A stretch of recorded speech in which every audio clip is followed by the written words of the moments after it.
Hello everyone.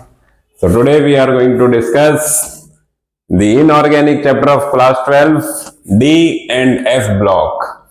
So a chapter based on periodic table.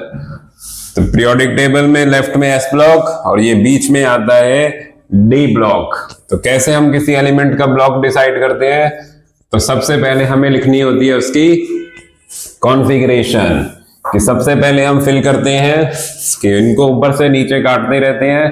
तो सबसे पहले 1s, तो 1s 2, उसके बाद 2s को फिल करते हैं तो 2s 2, उसके बाद 2p 3s, p में आते हैं 6 और s में आते हैं 2, फिर 2p 3s के बाद 3p 4s, तो 3p में 6, 4s में 2, यहां तक हो गए 20 इलेक्ट्रॉन्स. और फिर नंबर आता है 3d का, तो 26 आयरन में, उसमें से 20 फिल हो गए, बच गए 6 इलेक्ट्रॉन्स. तो आयरन का लास्ट इलेक्ट्रॉन जा रहा है डी में, इसलिए iron is a D block element. और डी में कितने इलेक्ट्रॉन्स आ सकते हैं? 10, इसलिए डी को मिलते हैं 10 ग्रुप, 3 से लेके 12 तक. This becomes D block. ऐसे ही तो इस लाइन को, जो पहली लाइन है, इसके सबके इलेक्ट्रॉन्स जाएंगे लास्ट में 3d में, इसलिए इसको बोलते हैं 3d series.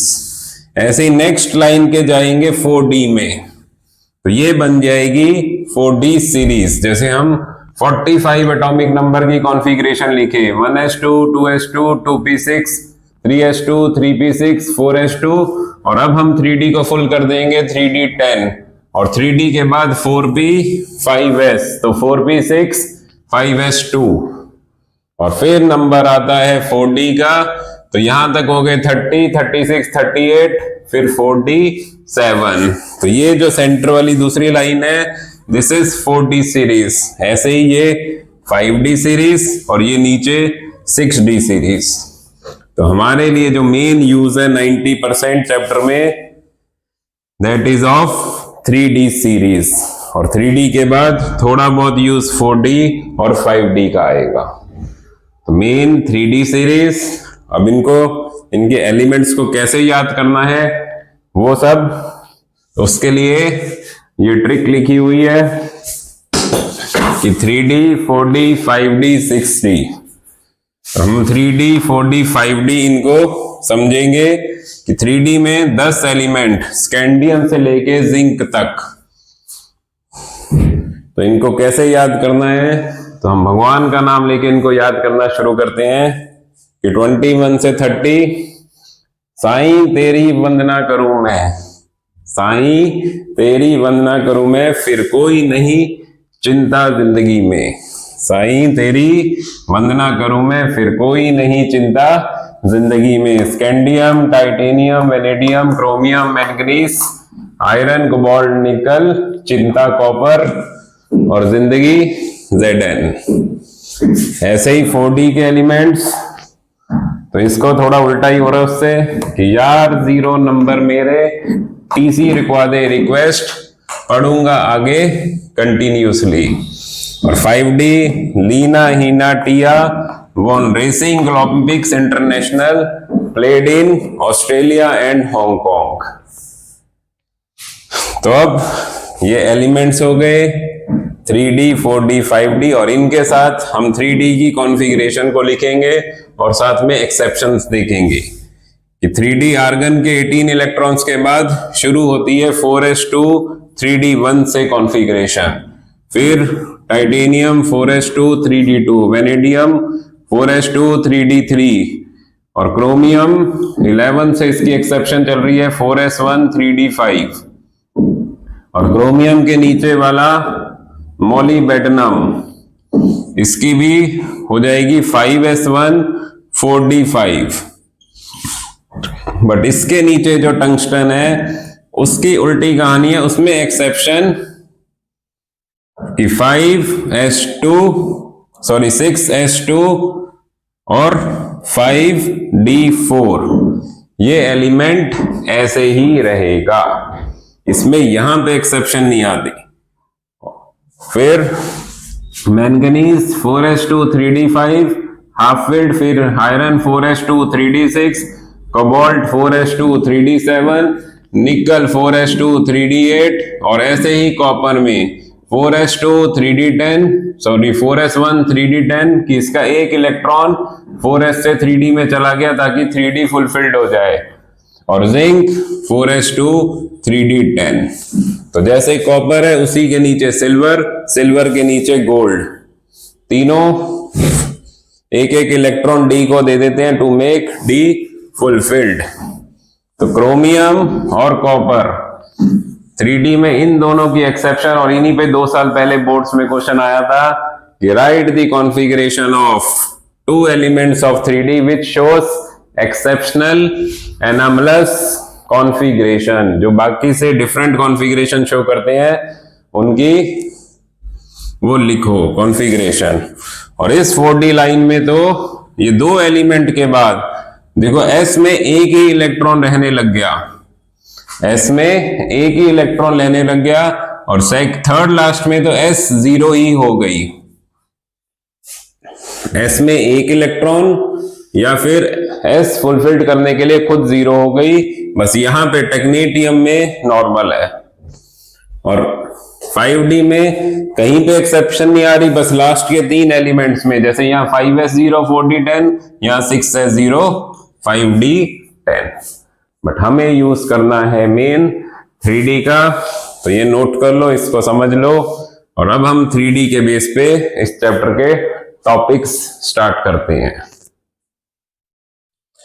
So this is our 3D series scandium to zinc.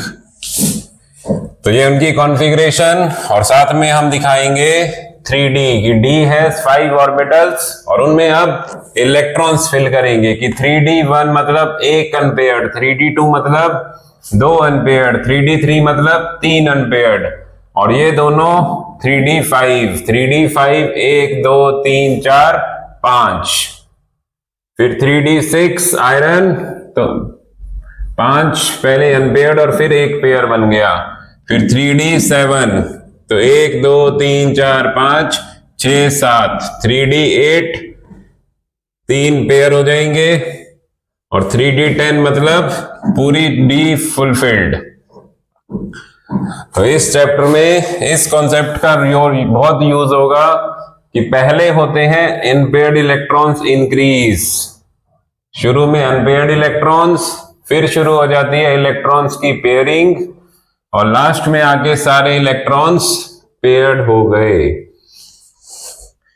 तो इस कॉन्सेप्ट के बेस पे और ये 3D सीरीज को यूज करके बस ये ऑलमोस्ट डी ब्लॉक हमारा कंप्लीट हो जाएगा। तो सबसे पहले चैप्टर का सबसे पहला टॉपिक आता है कि डी ब्लॉक एलिमेंट्स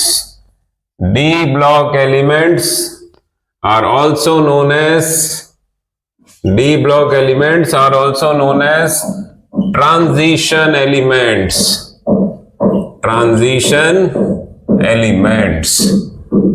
पर फिर यहां पे एक कंडीशन आ जाती है, but only those elements are considered as transition.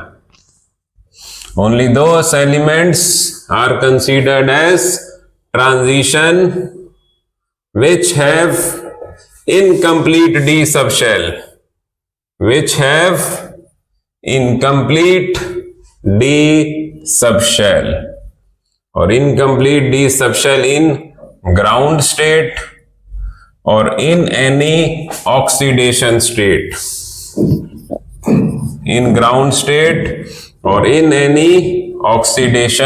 state, कि जिनकी डी में 1 से 9 इलेक्ट्रॉन हो वो तो ट्रांजिशन मान लिए, बट जिनकी डी हमेशा फुलफिल्ड है उनको ट्रांजिशन नहीं माना गया। तो यहां पे किस किस की डी फुलफिल्ड है 3D में? कॉपर और zinc. Copper atomic number 29, argon के बाद 4s1 3d10, और जिंक एटॉमिक नंबर 30, आर्गन के बाद 4s2 3d10। तो जो न्यूट्रल कॉन्फ़िगरेशन होती है उसको बोलते हैं ग्राउंड स्टेट। और जब इन पे हम चार्ज लगा के इनकी कॉन्फ़िगरेशन करें कि जैसे कॉपर का चार्ज होता है मैक्सिमम +2, ये अभी हम थोड़ी देर में पढ़ेंगे, और जिंक का भी चार्ज मैक्सिमम +2। तो क्या बनेगी इनकी +2 में कॉन्फ़िगरेशन? तो हमें पूरे चैप्टर में याद रखना है कि 4s loses electron before 3d, कि पहले 4s के इलेक्ट्रॉन निकलेंगे और फिर 3d को खाली करते हैं। क्यों? क्योंकि 4s फोर्थ शेल बाहर वाली शेल है और 3d थर्ड वाली शेल है। तो कॉपर +2 पे क्या बनेगा? 4s0 3d 9, कि पहले एक का इसका इलेक्ट्रॉन चला गया और फिर 3d के, और यहां पे भी 4s0 3d 10, कि दोनों s के इलेक्ट्रॉन चले गए। तो उसके बाद जिंक अभी भी फुलफिल्ड है, बट कॉपर हो गया इनकम्प्लीट। कॉपर हो गया इनकम्प्लीट, इसलिए क्या लिखा जाता है बुक्स में कि copper is considered as transition element because it becomes incomplete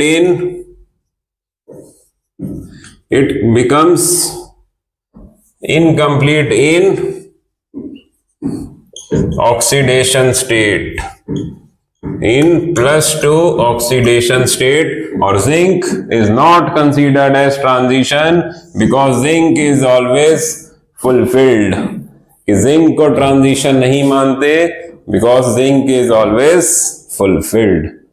तो पीरियोडिक टेबल में जिंक, जिंक के साथ कैडमियम और कैडमियम के साथ मरकरी, जिंक, जिंक के साथ कैडमियम और कैडमियम के साथ मरकरी, इन तीनों एलिमेंट्स को ट्रांजिशन नहीं माना जाता because they have always fulfilled configuration.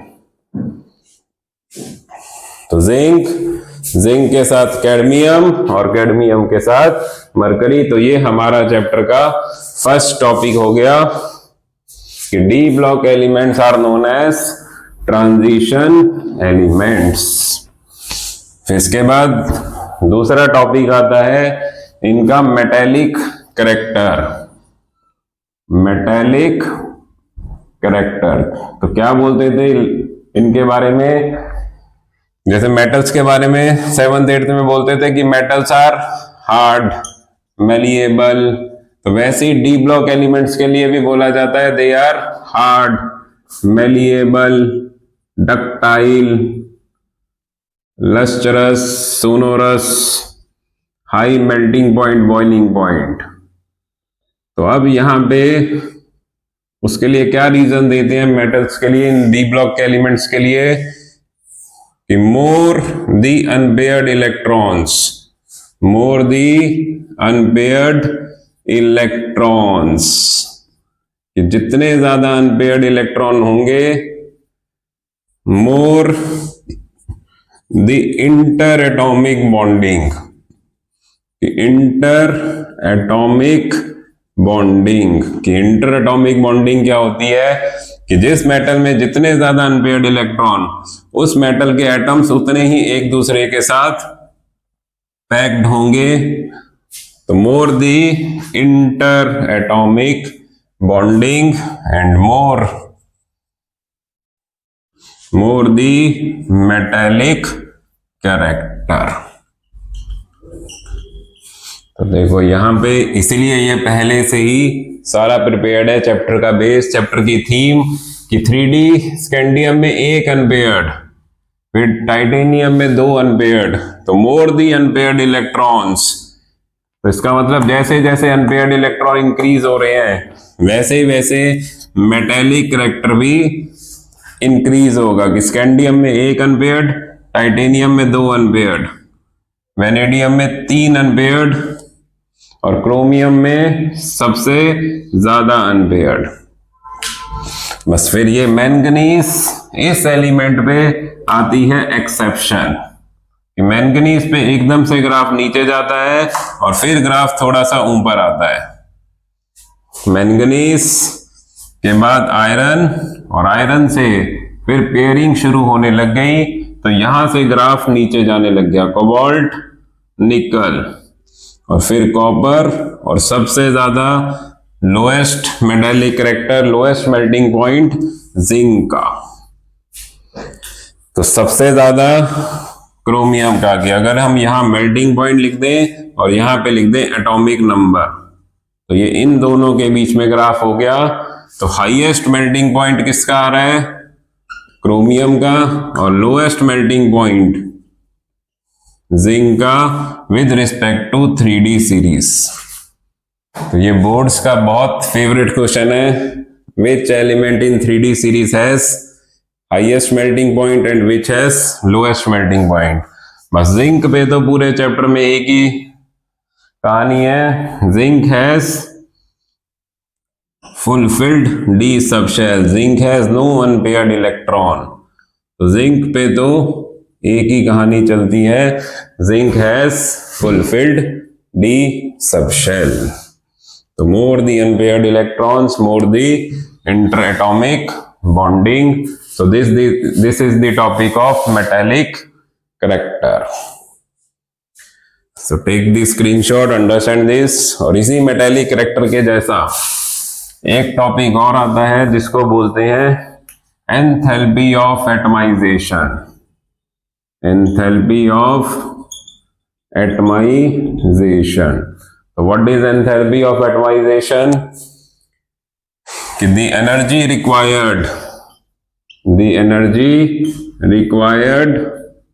To separate the atoms of an element. ये जो एटम्स है, जो जिस फोर्स से ये जुड़े हुए हैं, अब इस फोर्स को तोड़ना है, इनको अलग अलग करना है।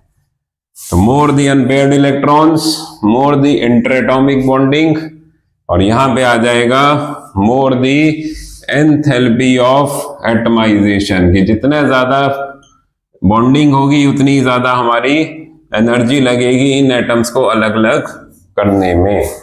तो more the enthalpy of atomization. तो एंथैल्पी ऑफ एटमाइजेशन का भी यही ग्राफ रहेगा जो मेल्टिंग पॉइंट का रहा है। और zinc has lowest enthalpy of atomization. Zinc has lowest enthalpy of atomization. Why? This is NCERT in text question. तो जिंक का तो एक ही आंसर है चैप्टर में, zinc has no unpaired electron. Zinc has no unpaired electron. ये हो गई एंथैल्पी ऑफ एटमाइजेशन। और इसके बाद एटॉमिक साइज के चैप्टर में लेफ्ट टू राइट और top to bottom atomic size में क्या चेंज आता है। तो एटॉमिक साइज तो 11th में पढ़ते थे, size has two factors. Size has two factors. एक को बोलते हैं न्यूक्लियर अट्रैक्शन और दूसरा होता है shielding effect. Nuclear attraction and shielding effect. तो न्यूक्लियर अट्रैक्शन होती है कि the attraction by the nucleus, nucleus के अंदर होते हैं protons on valence electron. And more the proton electrons, more the nuclear attraction. और लेफ्ट टू राइट भी प्रोटॉन इलेक्ट्रॉन बढ़ते हैं, टॉप टू बॉटम भी प्रोटॉन इलेक्ट्रॉन बढ़ते हैं। तो न्यूक्लियर अट्रैक्शन इंक्रीज होती है लेफ्ट टू राइट। तो पहले हम साइज डिस्कस करेंगे लेफ्ट टू राइट।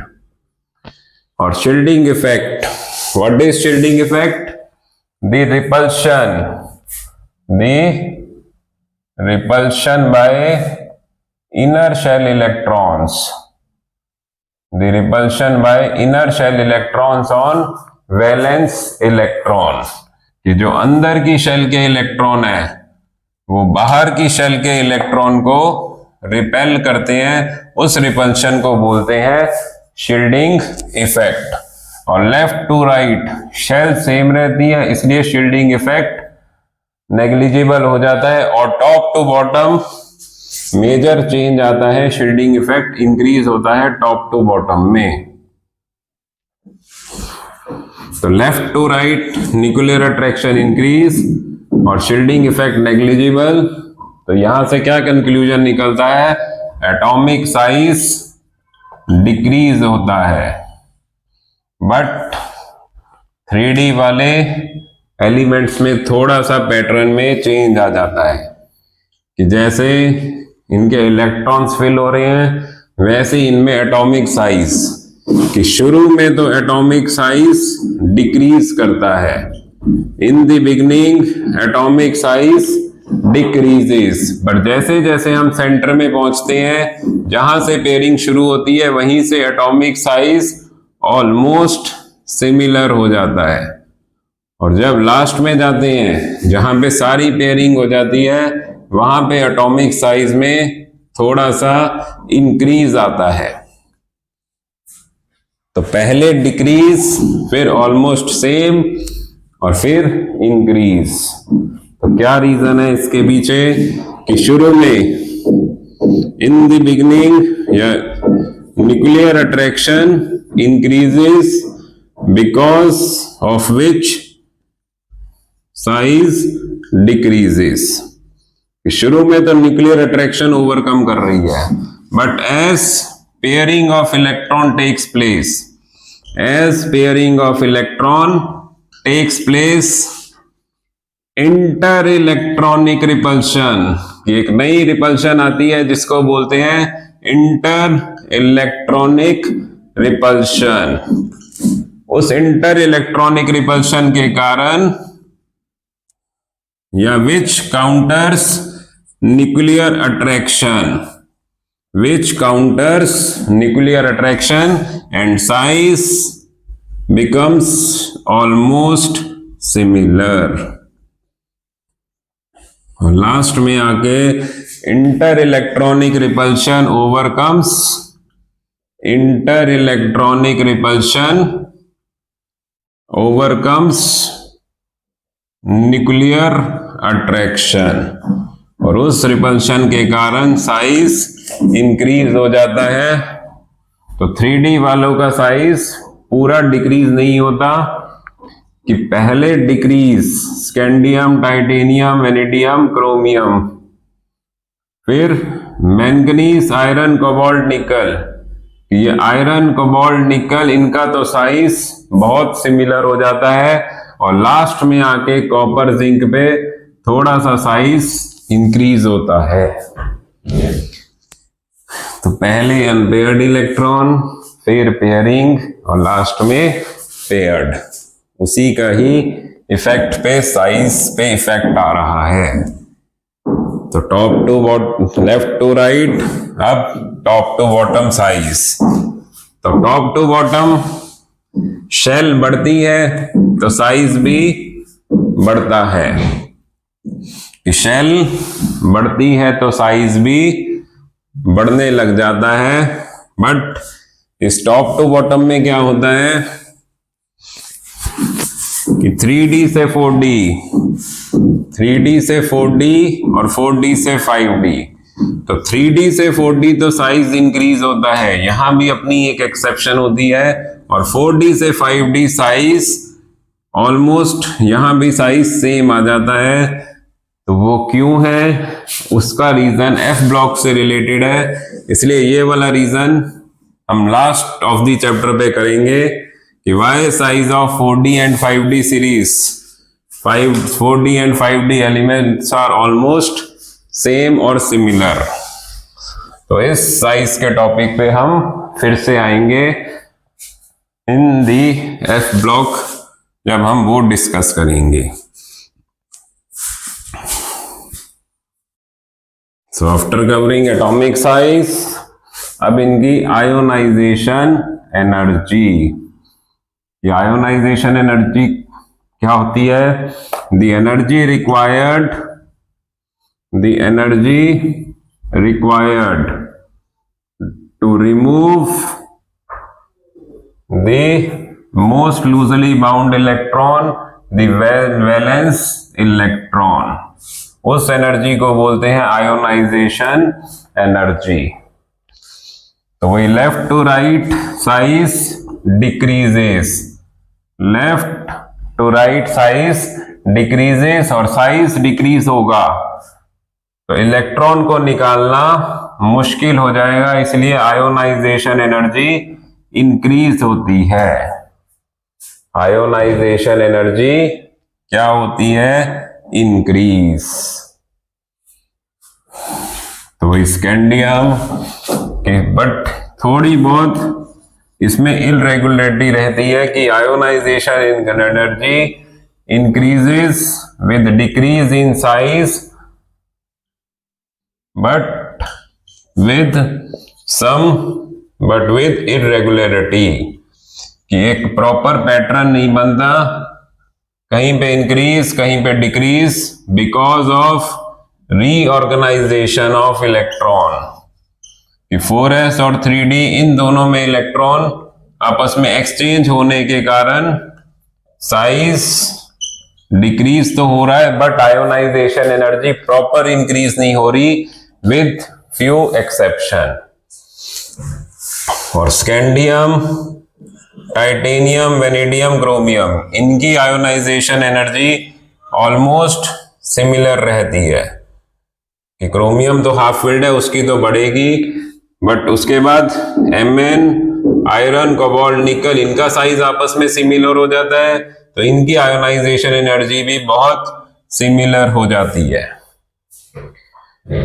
तो फर्स्ट आयोनाइजेशन एनर्जी तो बहुत इनकी इर्रेगुलर रहती है, और सेकंड आयोनाइजेशन एनर्जी जो होती है, जब सेकंड टाइम इलेक्ट्रॉन लूज करवाते हैं तब इतनी इर्रेगुलरिटी नहीं आती, तब एक पैटर्न में इंक्रीज होती है। बस हाफ फिल्ड, फुल फिल्ड, कि जो एलिमेंट हाफ फिल्ड होते हैं या फुल फिल्ड होते हैं वहां पे आयोनाइजेशन एनर्जी एकदम से जंप करती है, बाकी सब नॉर्मल इंक्रीज रहता है इन दी सेकेंड आयोनाइजेशन एनर्जी।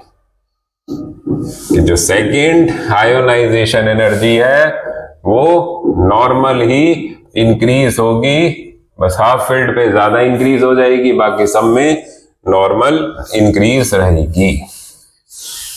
तो ये हो गई आयोनाइजेशन एनर्जी। और फिर चैप्टर का द मोस्ट इंपॉर्टेंट टॉपिक, जिसको बोलते हैं हम ऑक्सीडेशन स्टेट। ऑक्सीडेशन स्टेट मतलब चार्ज, कि इन एलिमेंट्स पे क्या क्या चार्ज आ सकता है। तो डी ब्लॉक एलिमेंट्स के लिए बोला जाता है कि D block element shows variable oxidation states. Variable oxidation state मतलब ये जो एलिमेंट है, जैसे scandium, titanium, vanadium, chromium, manganese, iron, cobalt, निकल, कॉपर, जिंक, ये जो एलिमेंट्स है ये एक चार्ज शो नहीं करते। कि टाइटेनियम 4s2 3d2, इनमें क्या होता है, पहले तो 4s के इलेक्ट्रॉन निकलते हैं, पहले तो 4s के इलेक्ट्रॉन निकलेंगे, और फिर 3d में जो अनपेयर्ड इलेक्ट्रॉन है उनको एक एक करके निकालते हैं। कि +2 के बाद +3 और +3 के बाद +4, कि दे शो वेरिएबल मतलब नंबर ऑफ ऑक्सीडेशन स्टेट। और क्या रीजन हुआ, because of similar energy level of 4s and 3d सब शेल। कि 4s भी इलेक्ट्रॉन लूज करती है और 3d भी इलेक्ट्रॉन लूज करती है, जिसके कारण ये एलिमेंट एक ऑक्सीडेशन स्टेट नहीं शो कर रहे, number of oxidation state show करते हैं। वैसे ही वेनेडियम 4s2 3d3, तो पहले तो बनेगी +2 और फिर 3 अनपेयर्ड, तो 3 अनपेयर्ड से +3 +4 +5। फिर chromium 4s1 3d3 for 3d5, तो +1 के बाद 5 अनपेयर्ड इलेक्ट्रॉन, तो ये जाता है +6 तक। और मैंगनीज 4s2 3d5, तो वही पहले +2 से स्टार्टिंग, फिर +3 +4 +5 +6 +7, फिर आयरन 4s2 3d6। अब 3d6 से क्या हुआ, पेयरिंग बनने लग गई और जो इलेक्ट्रॉन पेयर हो गया वो बाहर नहीं आएगा। तो इसके बाद अब फिर से ये चार्ज की क्वांटिटी डिक्रीज होने लग जाएगी। पहले इंक्रीज होते हैं फिर डिक्रीज होने लग जाएंगे। कोबाल्ट +2 +3 +4 +5, निकल 4s2 3d8, तो 2 तो 4s के जाएंगे और 2 3d के, बस 2 ही अनपेयर्ड इलेक्ट्रॉन है। और फिर कॉपर 4s1 3d10, तो कॉपर 4s1 3d10 एक इलेक्ट्रॉन निकालने के बाद फुलफिल्ड हो रहा है, पर फिर भी +2 शो करता है, एक्सेप्शन। और जिंक सिर्फ +2। और स्कैंडियम 4s2 3d1, इसमें तो ये तीनों इलेक्ट्रॉन ही एक साथ निकल जाते हैं to attain noble gas configuration. तो ये इन एलिमेंट्स की ऑक्सीडेशन स्टेट है। बहुत बहुत इंपॉर्टेंट टॉपिक है। So oxidation state of 3d series. तो which element shows maximum oxidation state? Manganese. Which element shows only +3? Only +3 scandium, only +2 zinc। तो सब बोर्ड्स में आए हुए क्वेश्चन है और बहुत रिपीट होते हैं ऑक्सीडेशन स्टेट के क्वेश्चंस। और इसके बाद अब स्टेबल ऑक्सीडेशन स्टेट, कि कौन से एलिमेंट की ऑक्सीडेशन स्टेट स्टेबल होगी। तो अभी हम एक बार इसको इरेज कर रहे हैं और फिर ऑक्सीडेशन स्टेट का टॉपिक थोड़ा लंबा है, इसको अच्छे से समझते हैं कि अब इन एलिमेंट्स की स्टेबल ऑक्सीडेशन स्टेट। तो सबसे फेमस है Mn के लिए और क्रोमियम के लिए। सबसे ज्यादा फेमस Mn, आर्गन के बाद 4s2 3d5, और फिर Mn के बाद Mn की +2 4s0 3d5, और वहां पे वो हो गया हाफ फिल्ड, इसलिए Mn के लिए बोलते हैं +2 इज हाईली स्टेबल। और Mn +7 पे बिल्कुल ही न्यूट्रल नोबल गैस कॉन्फ़िगरेशन में आ जाएगा, कि ना 4s में इलेक्ट्रॉन ना 3d में। तो Mn के लिए +2 और +7। तो इस पे कैसे क्वेश्चन आएंगे कि why Mn +3 is a strong oxidizing agent? Why Mn +3 is a strong oxidizing agent? तो क्या बोलेंगे कि Mn +3 easily reduces to Mn +2। क्यों रिड्यूस करता है? बिकॉज Mn +3 से ज्यादा स्टेबल Mn +2 है, और ऑक्सीडेशन नंबर डिक्रीज होना मतलब रिड्यूस होना।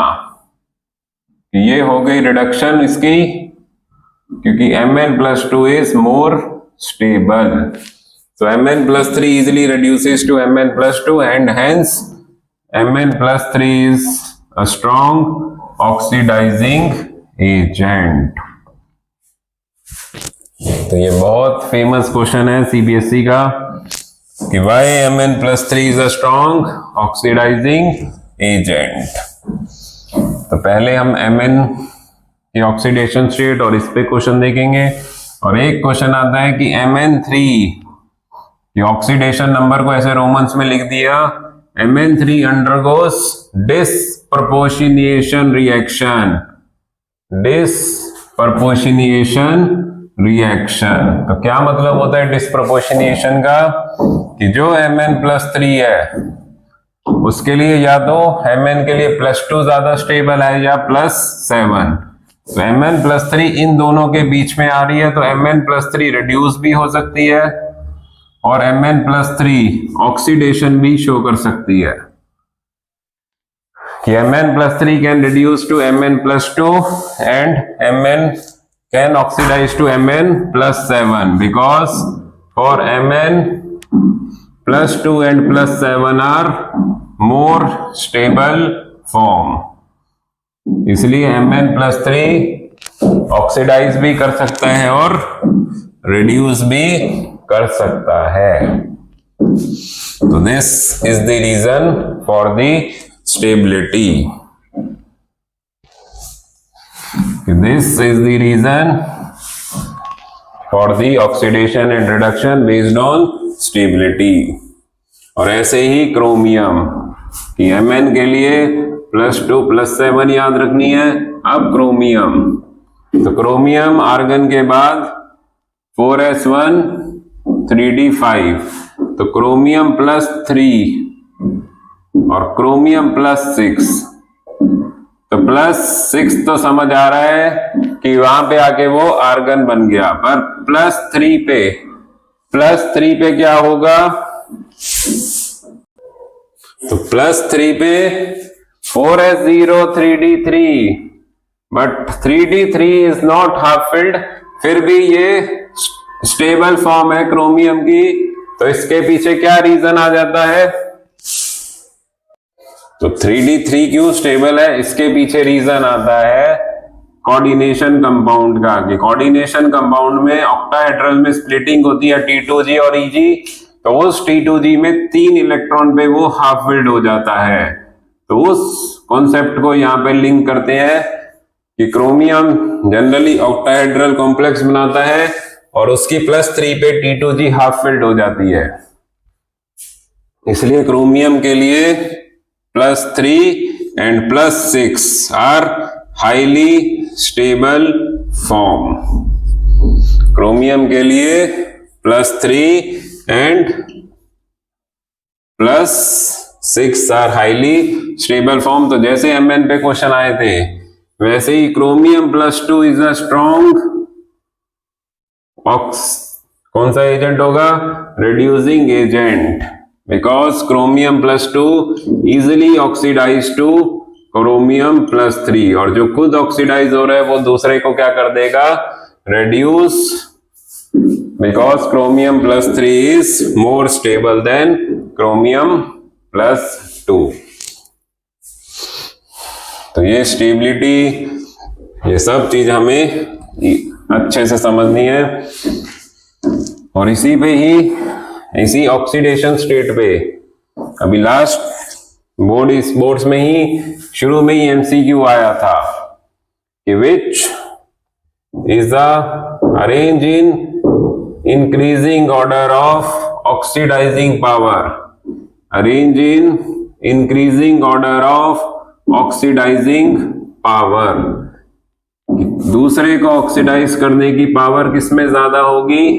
तो ऐसे ऑप्शन दिए थे जैसे VO2 प्लस Cr2O7 -2 और MnO4 माइनस, ऐसे ऑप्शन है।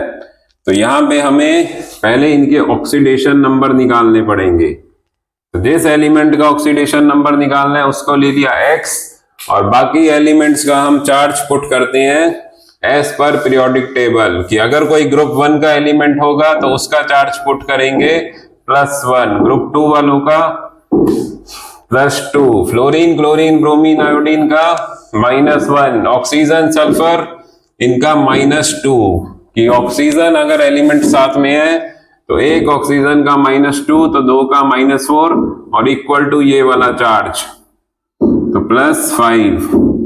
फिर यहाँ पे 2x, 2 क्रोमियम के लिए 2x और ऑक्सीजन को -2 × 7 -14 इक्वल टू -2, तो 2x इज इक्वल टू +12, तो x इज इक्वल टू +6। और एक ऑक्सीजन फिर से -2 × 4 -8। तो अब बताओ +7 +6 +5 कौन सबसे जल्दी रिड्यूस होगा? जो जितना ज्यादा पॉजिटिव है और अपनी हाईएस्ट ऑक्सीडेशन स्टेट में ही है, तो जितना ज्यादा positive, more the positive oxidation state, more the positive oxidation state, more easily the reduction. और जो कुछ जल्दी से रिड्यूस हो जाएगा तो मोर दी ऑक्सीडाइजिंग पावर, वो दूसरे को उतनी ही जल्दी ऑक्सीडाइज करेगा। तो +7 वाला +6 से जल्दी, +6 वाला +5 से जल्दी, MnO4 माइनस, Cr2O7 -2 और VO2 प्लस। ऐसे इनको अरेंज करते हैं कि एक टर्म ये आती है और एक एसिडिक और बिहेवियर, बेसिक बिहेवियर आ जाता है। एसिडिक बिहेवियर और बेसिक बिहेवियर। तो एक होते हैं लुईस एसिड और एक होते हैं लुईस बेस। लुईस बेस होते हैं कि विच कैन डोनेट इलेक्ट्रॉन, और लुईस एसिड होते हैं विच कैन एक्सेप्ट इलेक्ट्रॉन, कि जो जितनी जल्दी एक्सेप्ट करेगा इलेक्ट्रॉन वो उतना अच्छा एसिड बनेगा। कि जो जितनी जल्दी इलेक्ट्रॉन एक्सेप्ट करेगा वो उतना ही अच्छा क्या बनेगा। तो अगर हमें बोले एसिडिक बिहेवियर में अरेंज करो तो more the positive oxidation state, more easily it can add electrons, कि जो जितना ज्यादा पॉजिटिव होगा वो उतनी जल्दी इलेक्ट्रॉन को एक्सेप्ट करेगा। तो मोर दी एसिडिक कैरेक्टर। तो ये +5 +6 +7 वाले तो हाईली एसिडिक होते हैं। +5 +6 +7 वाले तो हाईली एसिडिक होते हैं। +5, तो अब हमें यहां पे क्या शॉर्टकट याद रखना है कि एसिडिक कैरेक्टर ज्यादा होगा जो +5 +6 +7 पे है, और बेसिक कैरेक्टर उनका ज्यादा होगा जो +1 +2 +3 पे है। और एम्फोटेरिक एक तो +4 वाले, और साथ में 10th में भी आता है zinc is amphoteric in nature, और साथ में क्रोमियम +3 और वेनेडियम +5, ये एम्फोटेरिक होते हैं। तो इन पे MCQ एग्जाम्पलर में MCQ बेस्ड है कि which of the following are amphoteric, तो वहां पे हमें इस कॉन्सेप्ट को यूज करना है। तो this is arrange in order of acidic strength. तो एसिडिक मतलब इलेक्ट्रॉन लेना, बेसिक मतलब इलेक्ट्रॉन देना। फिर इसको अब इनकी हैलाइड्स, ये डी ब्लॉक एलिमेंट्स वालों की scandium, titanium, vanadium, chromium, manganese, iron, cobalt, निकल, कॉपर, जिंक। तो इनकी हैलाइड्स मतलब हैलोजन के साथ इनके फॉर्मूले कि फ्लोरीन, क्लोरीन, ब्रोमीन, आयोडीन। तो फ्लोरीन, क्लोरीन, ब्रोमीन, आयोडीन। तो जैसे फ्लोरीन इज हाईली इलेक्ट्रोनेगेटिव, तो हैलाइड्स में कि जो हायर ऑक्सीडेशन स्टेट है एलिमेंट की, कि higher oxidation state is shown with fluorine, और साथ में ही हम कर लेते हैं ऑक्साइड्स। ऑक्साइड मतलब oxygen, with fluorine and oxygen because of their high electronegativity. एक तो यहां पे इलेक्ट्रोनेगेटिविटी का यूज है कि फ्लोरीन और ऑक्सीजन के साथ ही एलिमेंट हायर ऑक्सीडेशन नंबर में आते हैं, +4 +5 +6 +7, ये ऑक्सीजन या फ्लोरीन के साथ ही आते हैं because of their high electronegativity. कि जैसे Mn फ्लोरीन के साथ बना लेता है MnF4 और ऑक्सीजन के साथ MnO4 माइनस। तो यहां पे एक बहुत ट्रिकी क्वेश्चन है कि Mn के साथ फ्लोरीन के साथ Mn का ऑक्सीडेशन नंबर कितना आएगा, कि Mn का चार्ज होता है -1, तो -4 = 0, तो यहां पे आ रहा है Mn +4 और x -8 इक्वल टू -1, तो यहां पे आ रहा है Mn +7 में। कि यहां पे एक बहुत फेमस क्वेश्चन है कि although fluorine is most electronegative, although fluorine is most electronegative, but Mn shows highest oxidation state with oxygen and not with fluorine, with oxygen and not with fluorine। कि जो Mn है वो highest oxidation state किसके साथ show कर रहा है? Oxygen के साथ, जबकि फ्लोरीन ज्यादा इलेक्ट्रोनेगेटिव है, उसके साथ सिर्फ +4 तक जा रहा है और ऑक्सीजन के साथ अपनी मैक्सिमम में आ रहा है। तो यहां पे हमें एक और ऑक्सीजन का रीजन होता है कि इनके स्ट्रक्चर ड्रॉ करने हैं। तो जो फ्लोरीन है वो बनाती है सिंगल बॉन्ड, जो फ्लोरीन है वो बनाती है सिंगल बॉन्ड, बट जो Mn है उसके साथ ऑक्सीजन डबल बॉन्ड बना लेती है और उसी डबल बॉन्ड बनाने के कारण ऑक्सीजन पे -2 और Mn पे +2 का चार्ज आने लग जाता है। तो ऐसे 3 डबल बॉन्ड ऑक्सीजन से 3 +2 और एक ऑक्सीजन से +1, तो टोटल हो गया +7। तो क्या आंसर देंगे कि बिकॉज ऑक्सीजन हैज, एक ही लाइन का आंसर है और साथ में स्ट्रक्चर दिखाने हैं। Oxygen has capability to form double bond या मल्टीपल बॉन्ड। ये एनसीईआरटी में स्टेटमेंट होती है ऑक्साइड्स के साथ। Oxygen has capability to form double bond, तो इसलिए Mn ऑक्सीजन के साथ +7 तक चली जाती है और फ्लोरीन के साथ +4 तक ही रह जाती है। एक तो ये हो गया, और एक इन हैलोजेंस में जो फ्लोरीन है कि fluorine minus is a strong oxidizing, कि fluorine is a strong oxidizing agent, इसलिए fluorine does not attach with lower oxidation state elements, with atoms in lower oxidation state। कि क्या मतलब है इसका? जैसे CuCl तो बन जाता है, इस क्लोरीन CuCl या Cu2Cl2, इसमें क्लोरीन का +1 चार्ज है, Cu2Cl2 तो बन जाता है, बट CuF और Cu2F2 डज नॉट एग्जिस्ट। कि Cu2F2 क्यों नहीं बनता? क्योंकि फ्लोरीन जो है वो कॉपर को +1 में नहीं रहने देती।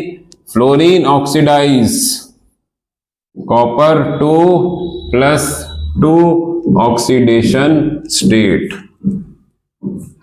Copper to +2 oxidation state. इसलिए फ्लोरीन छोटी कॉन्फ़िगरेशन, छोटे ऑक्सीडेशन स्टेट के साथ नहीं अटैच होती। फ्लोरीन अपनी इलेक्ट्रोनेगेटिविटी और ऑक्सीडाइजिंग नेचर के साथ हायर ऑक्सीडेशन एलिमेंट्स के साथ ज्यादा अटैच होती है। तो fluorine attach with higher oxidation state elements.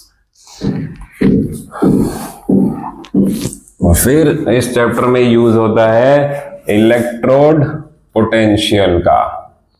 Electrode potential, electrode potential मतलब कि E0 जो हम इलेक्ट्रोकेमिस्ट्री में पढ़ते हैं उसको हम पढ़ते हैं in the form of reduction. तो ऑक्सीडेशन स्टेट, तो left to right ionisation energy increase हो रही है। इन एलिमेंट्स के लिए इलेक्ट्रॉन लूज करना क्या हो रहा है? मुश्किल। कि ionisation energy increases, so it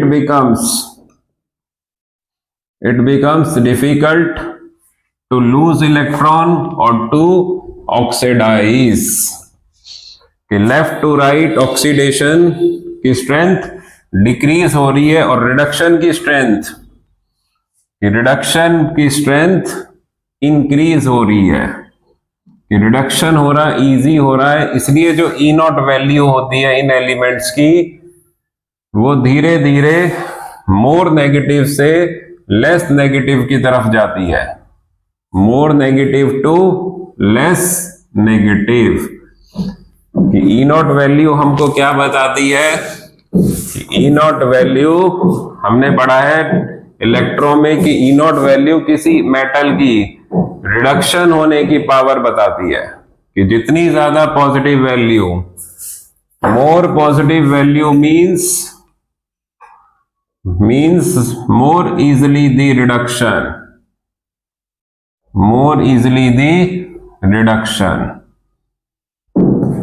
and negative value means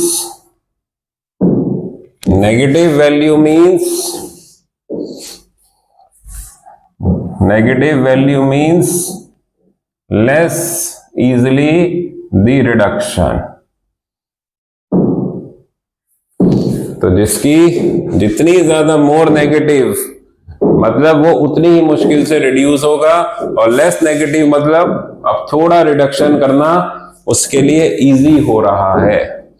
बस बीच में ये Mn, कि एक तो Mn की जो वैल्यू होती है वो एकदम से ज्यादा नेगेटिव हो जाती है, कि -1.18 मोर नेगेटिव। जैसे यहां तक इससे पहले 0.9 0.8 समथिंग लाइक दिस वैल्यू होती है, बट Mn की वैल्यू एकदम नेगेटिव के साथ बहुत ज्यादा होती है, because Mn easily oxidized to Mn+2। Mn के लिए +2 ज्यादा स्टेबल है, इसलिए वो इजिली ऑक्सीडाइज कर जाता है Mn+2 में, और इसलिए वो रिड्यूस नहीं करना चाहता because of more stable form. और एक जो कॉपर है, इसकी तो ई नॉट वैल्यू, कॉपर की ई नॉट वैल्यू होती है पॉजिटिव, कि कॉपर की जो ई नॉट वैल्यू है वो हो गई पॉजिटिव। तो उसके पीछे क्या रीजन होता है? तो यहां पे हम कॉपर के दो क्वेश्चन करते हैं, कि एक तो Y copper shows +2 oxidation state, कि जबकि copper 4s1 3d10, copper +1 4s0 3d10, but फिर भी कॉपर फुलफिल्ड होने के बाद भी +2 में कन्वर्ट हो जाता है। तो क्यों हो गया? Because why copper shows +2 oxidation state because of its high hydration energy, कि कॉपर को जब पानी में डालते हैं तो उस पानी से एक एनर्जी रिलीज होती है जिसको बोलते हैं हाइड्रेशन एनर्जी, which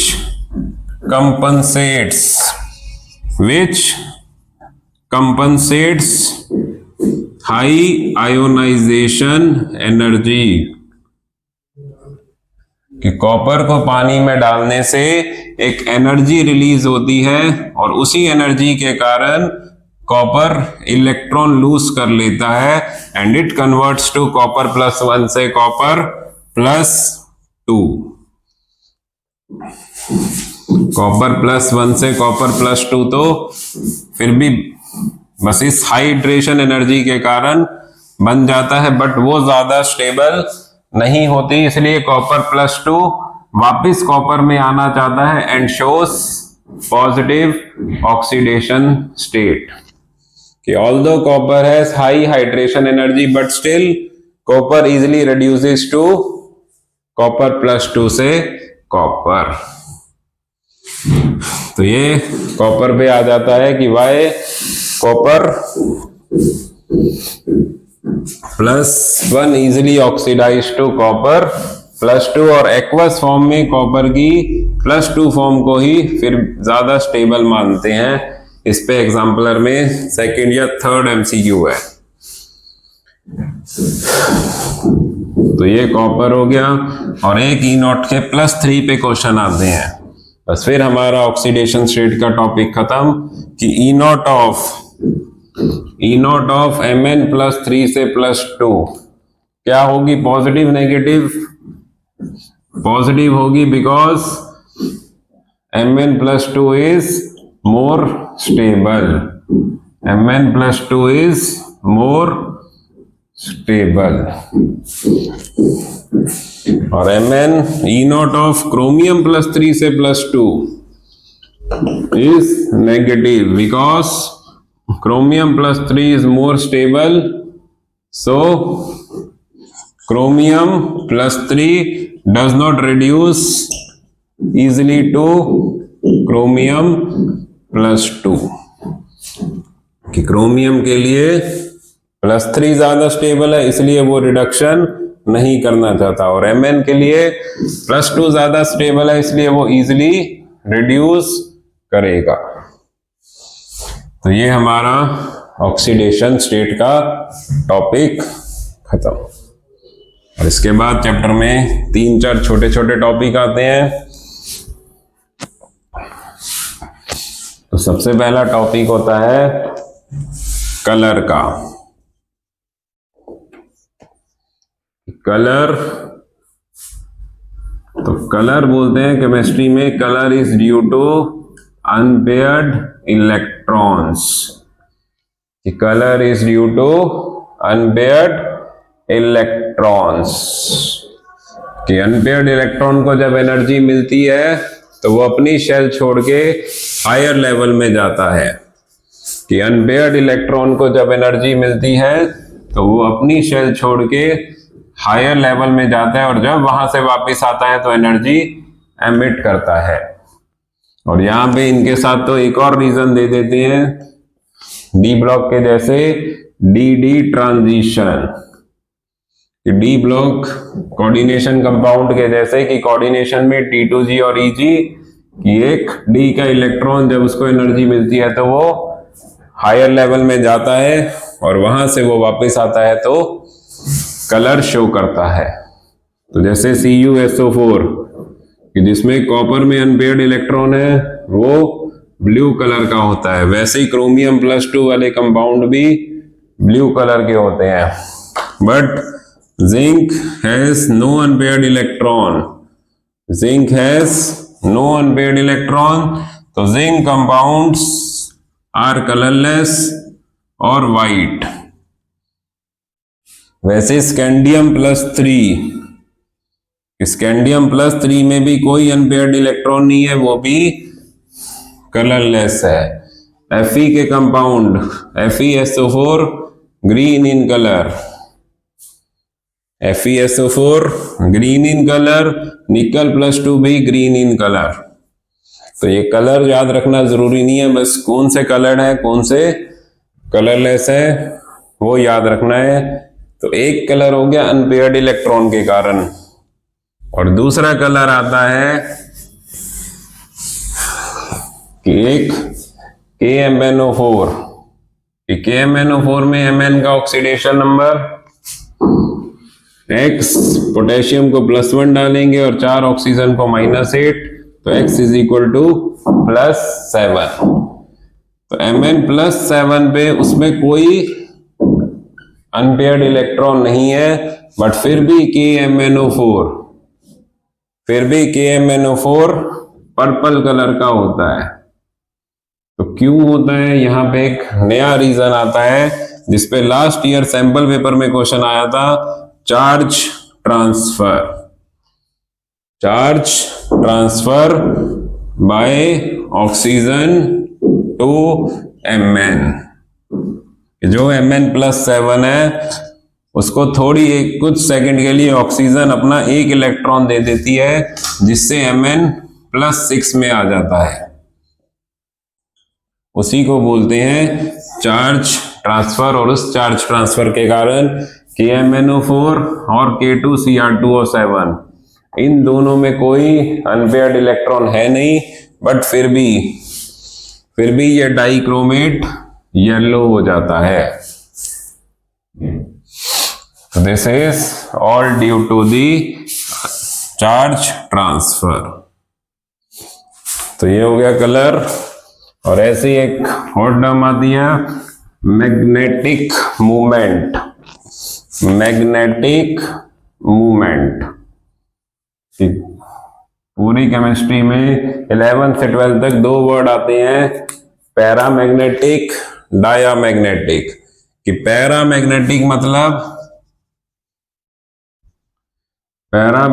मतलब जिनमें अनपेयर्ड इलेक्ट्रॉन है, और डायामैग्नेटिक मतलब जिनमें अनपेयर्ड इलेक्ट्रॉन नहीं है।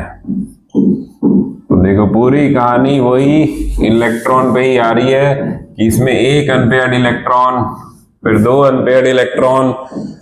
तो जिनमें अनपेयर्ड इलेक्ट्रॉन है वो कि they attract in magnetic field, और जिनमें कोई अनपेयर्ड इलेक्ट्रॉन नहीं है they repel in magnetic field.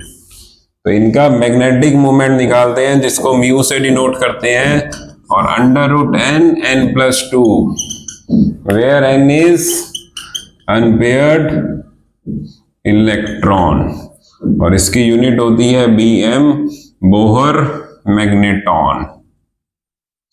तो calculate magnetic movement of chromium +3। तो क्रोमियम होता है 4s1 3d5, तो +3 हो जाएगा 4s0 3d3। तो 3d3 मतलब 3 अनपेयर्ड इलेक्ट्रॉन, और 3 अनपेयर्ड इलेक्ट्रॉन को यहां पुट करेंगे तो उससे आ जाएगा इसका मैग्नेटिक मूवमेंट √15। तो this is how magnetic movement is calculated. और एमसीक्यू या सब्जेक्टिव में बहुत इंपॉर्टेंट इसका 1 मार्कर आने के चांस होते हैं। तो मैग्नेटिक मूवमेंट, तो सारी कहानी वही अनपेयर्ड इलेक्ट्रॉन पे आ रही है। एक अनपेयर्ड इलेक्ट्रॉन, फिर 2 अनपेयर्ड इलेक्ट्रॉन, फिर 3 अनपेयर्ड इलेक्ट्रॉन, और जैसे जैसे आगे जाएंगे तो अनपेयर्ड इलेक्ट्रॉन की क्वांटिटी कम हो जाएगी।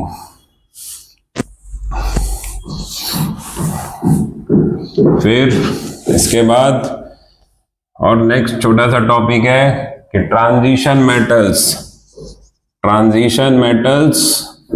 एक्ट्स एज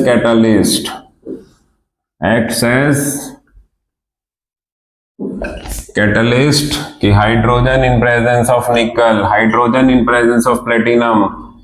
तो ये सब कैटलिस्ट की तरह एक्ट करते हैं डी ब्लॉक के एलिमेंट्स। तो इस पे 2 रीजन देते हैं, और दोनों रीजन अच्छे से याद रखनी है। बिकॉज ऑफ देयर, थोड़ा सा इनका size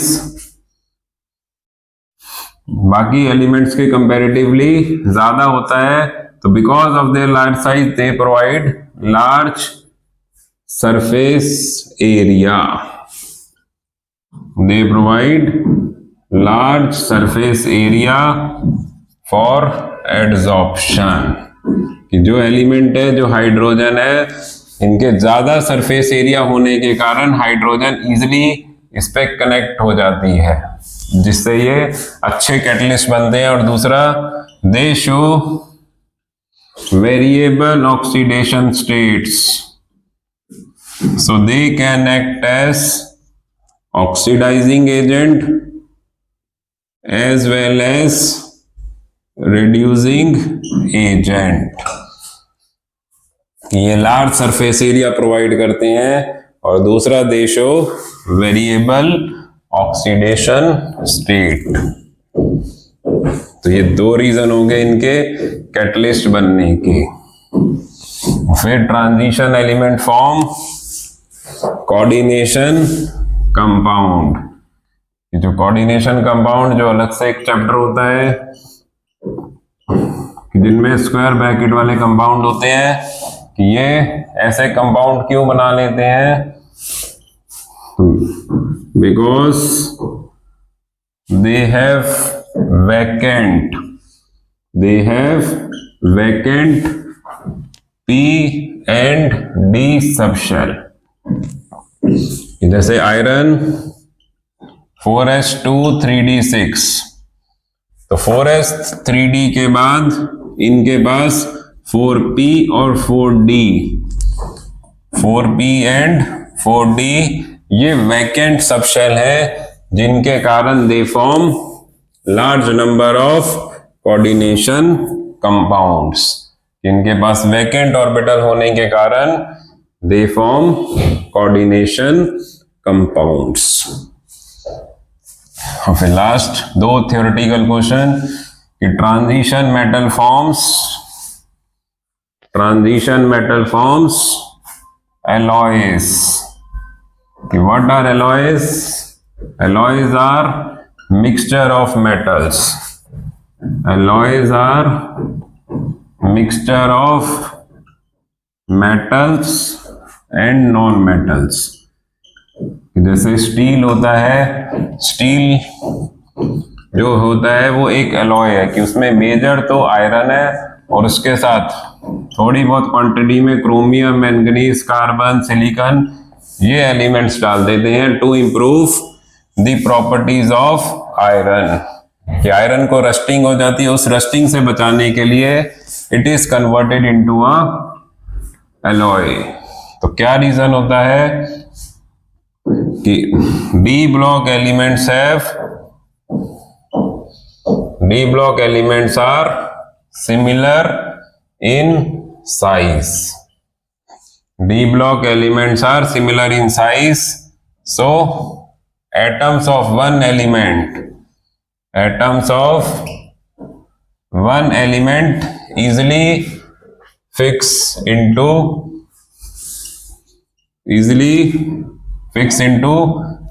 atoms of other element। ये जो आयरन है उसके जो एटम्स हैं उन एटम्स में दूसरा एलिमेंट जैसे क्रोमियम, मैंगनीज उसके भी एटम्स आयरन के साथ इजीली आ जाते हैं because of there similar size. कि एलॉयज मतलब मिक्सचर ऑफ मेटल और डी ब्लॉक के एलिमेंट इजीली एलॉयज बना लेते हैं because of there similar size. और लास्ट इनमें आता है कि transition metal forms interstitial compounds.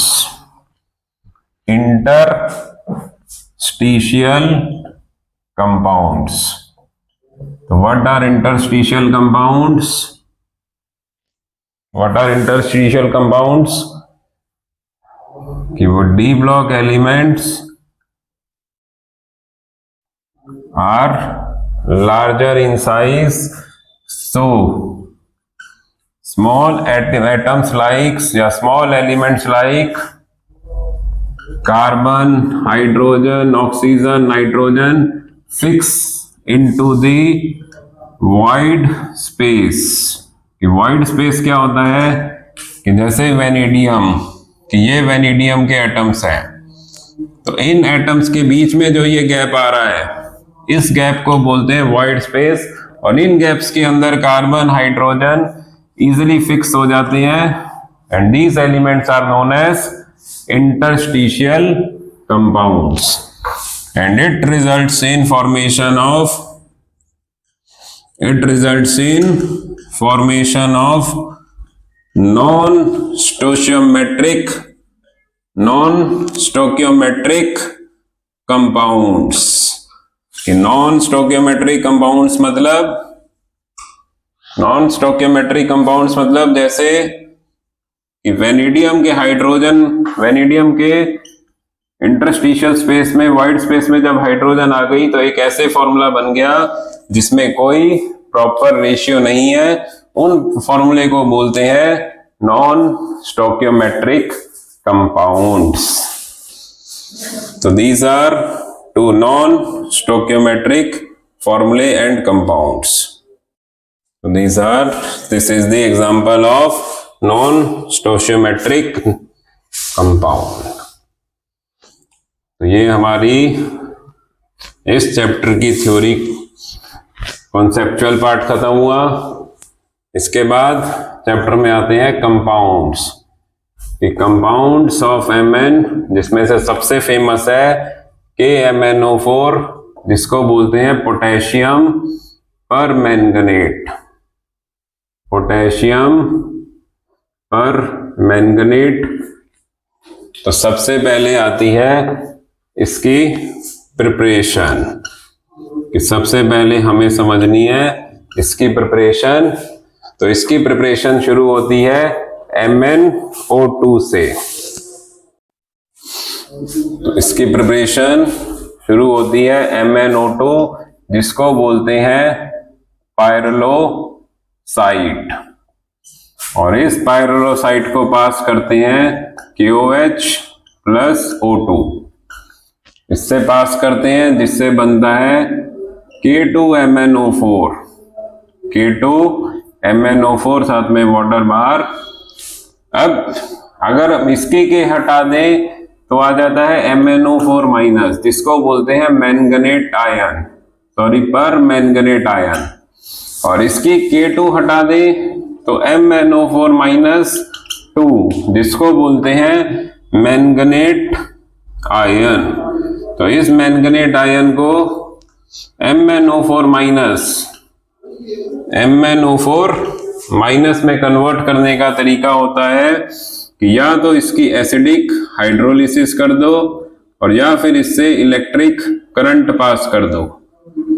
तो उस इलेक्ट्रिक करंट से ये एक +6 से +7 में आ जाएगा, और या फिर एसिडिक हाइड्रोलिसिस। तो एक होता है परमैंगनेट आयन और एक होता है मैंगनेट आयन। तो ये KMnO4 की प्रिपरेशन हो गई। अब इस KMnO4 को, अब इसके स्ट्रक्चर और वो समझना है हमें कि दो आयन पढ़े हमने, एक MnO4 माइनस और एक MnO4 -2। MnO4 माइनस को बोलते हैं पर मैंगनेट आयन और MnO4 -2 को मैंगनेट आयन। तो ये जो पर मैंगनेट आयन है ये होता है पर्पल, और मैंगनेट आयन होता है ग्रीन। ठीक है, पर मैंगनेट PP और Mg, पर मैंगनेट पर्पल और मैंगनेट ग्रीन। और ये इनके स्ट्रक्चर है। इसका तो अभी हमने थोड़ी देर पहले बनाया था, 3 ऑक्सीजन डबल बॉन्ड और 1 ऑक्सीजन सिंगल बॉन्ड, और इसमें 2 ऑक्सीजन डबल बॉन्ड और 2 ऑक्सीजन सिंगल बॉन्ड। तो ये इनके स्ट्रक्चर, इनके फॉर्मूले, इनके नाम, इनके कलर, ये सब हमको याद करने हैं। तो this are the compounds of Mn। और फिर KMnO4 के बाद क्रोमियम, कि KMnO4 के बाद क्रोमियम का कंपाउंड आता है। उसका कंपाउंड फेमस है K2Cr2O7, जिसे बोलते हैं पोटेशियम डाइक्रोमेट, पोटेशियम डाइक्रोमेट। तो पोटेशियम डाइक्रोमेट कैसे बनता है कि इसकी 3 रिएक्शन है Fe2Cr2O4, उसमें डालते हैं Na2CO3 + O2, जिससे आता है Na2CrO4 सोडियम क्रोमेट, और साथ में Fe2O3 और O2CO2 बाहर। फिर इस Na2CrO4 इसे एसिड से पास करते हैं H2SO4 से, इसको एसिडिफाई करते हैं, जिससे ये कन्वर्ट हो जाता है Na2Cr2O7, और Na2Cr2O7 को फिर पोटेशियम से एक्सचेंज कर देते हैं, जिससे आ जाता है K2Cr2O7, और साथ में NaCl बाहर। तो Na2Cr2O7 इज हाइग्रोस्कोपिक, ये मॉइस्चर को, पानी को एब्जॉर्ब कर लेता है, और उसी के कारण इसको हम टाइट्रेशन में यूज नहीं करते। टाइट्रेशन में सारा यूज पोटेशियम डाइक्रोमेट का होता है, कि हाइग्रोस्कोपिक होने के कारण ये मॉइस्चर को एब्जॉर्ब कर लेता है, जिससे इसका मास चेंज हो जाता है तो ये इसकी प्रिपरेशन की 3 रिएक्शन वो याद रखनी है। और फिर इसके कंपाउंड, किसके आयंस की Cr2O7-2, इसको बोलते हैं डाई क्रोमेट। और CrO4-2 इसको बोलते हैं क्रोमेट। तो इनके क्या स्ट्रक्चर है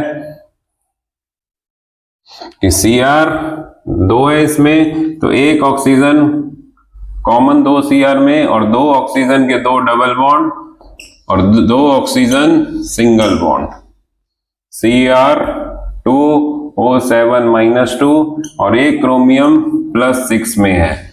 और chromate Cr 2 oxygen double bond, 2 oxygen single bond. अभी इसका कलर बताया था कि ये डी, कि ये होता है येलो, और क्रोमेट होता है ऑरेंज। ये वाला डाइक्रोमेट येलो और क्रोमेट ऑरेंज। सॉरी ये उल्टे लिखे गए। ये ऑरेंज है DO, ये ऑरेंज है, और ये येलो है DOCY। कि डाइक्रोमेट ऑरेंज और क्रोमेट येलो। और एक इन दोनों का आपस में बहुत इंपॉर्टेंट कन्वर्जन आता है कि जो Cr2O7-2 है, कि अगर एसिडिक सॉल्यूशन है तो वो इस फॉर्म में रहेगा, बट इसी को अगर हम बेस में डाल दें तो ये अपनी फॉर्म को कन्वर्ट कर लेगा। कि अगर pH 7 से ज्यादा होने लग जाएगा तो dichromate will convert into chromate, और pH 7 से कम होने लग गया तो chromate will convert into dichromate ion. तो ये इनका आपस में इंटर कन्वर्जन याद रखना है। इस पे अभी last to last year boards में ही क्वेश्चन आया था कि what happens when potassium dichromate is added to basic solution. तो पोटेशियम डाइक्रोमेट किसको पोटेशियम की फॉर्म में K2Cr2O7 लिख देंगे, और उसको लिख देंगे K2Cr O4। तो ये पोटेशियम क्रोमियम के कंपाउंड हो गए। और फिर इन दोनों का ऑक्सीडाइजिंग नेचर कि MnO4- और Cr2O7-2, इन दोनों को बोला जाता है ये दोनों बहुत स्ट्रॉन्ग ऑक्सीडाइजिंग एजेंट है। और इसके साथ हमारा डी ब्लॉक खत्म हो जाएगा कि MnO4- अपने हाईएस्ट ऑक्सीडेशन नंबर पे है, और क्रोमियम भी अपने हाईएस्ट ऑक्सीडेशन नंबर पे है, जिससे क्रोमियम डिक्रीज होती है +3 में, कि वो खुद रिड्यूस हो रही है तो दूसरे को ऑक्सीडाइज करेगी। तो क्रोमियम के लिए तो ऑक्सीडेशन स्टेट फिक्स है, बट MnO4- ये डिपेंड करेगा एसिडिक, बेसिक और न्यूट्रल पे। उसी के हिसाब से ये अपनी ऑक्सीडेशन नंबर चेंज करता है। MnO4- एसिडिक में Mn+2 में, बेसिक में मैंगनेट आयन में, और न्यूट्रल में MnO2। कि MnO4- +7 से +2 एसिडिक में, +6 बेसिक में, और x - 4 = 0, +4 न्यूट्रल में। तो this is their oxidising nature. तो ये खुद रिड्यूस होंगे और दूसरे को ऑक्सीडाइज करेंगे। तो किसको किस फॉर्म में ऑक्सीडाइज करेंगे वो अब हमें याद रखना है। कि जैसे Fe को Fe+2 में, और Fe+2 को Fe+3 में, ऐसे ही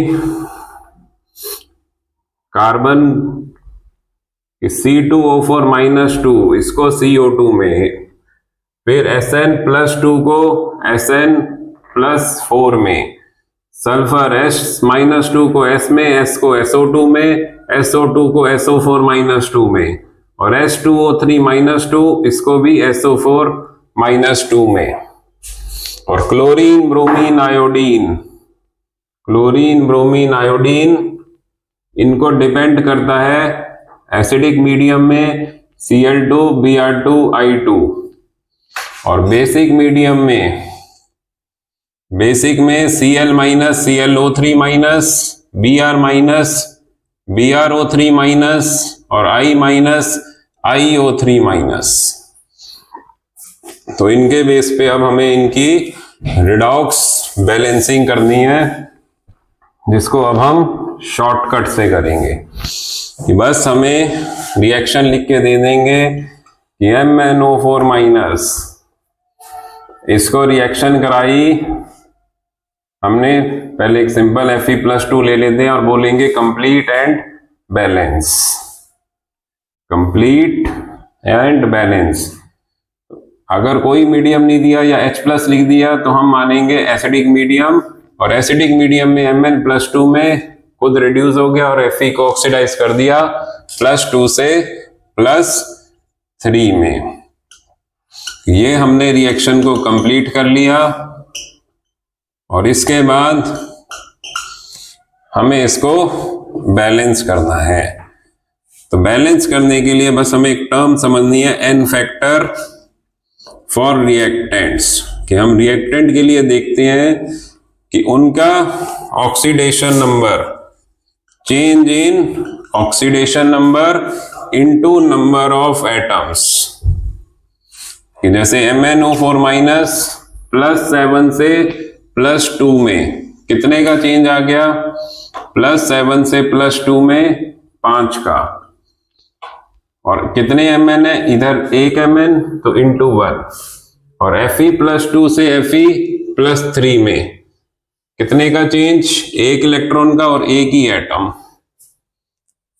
और फिर इनको कर दो criss cross on reactant side, criss cross on, कि यहां पे Mn के लिए 5 का चेंज, तो जो Mn का चेंज है वो हम Fe से मल्टीप्लाई कर देंगे, और जो Fe का चेंज है उसको Mn से मल्टीप्लाई कर देंगे।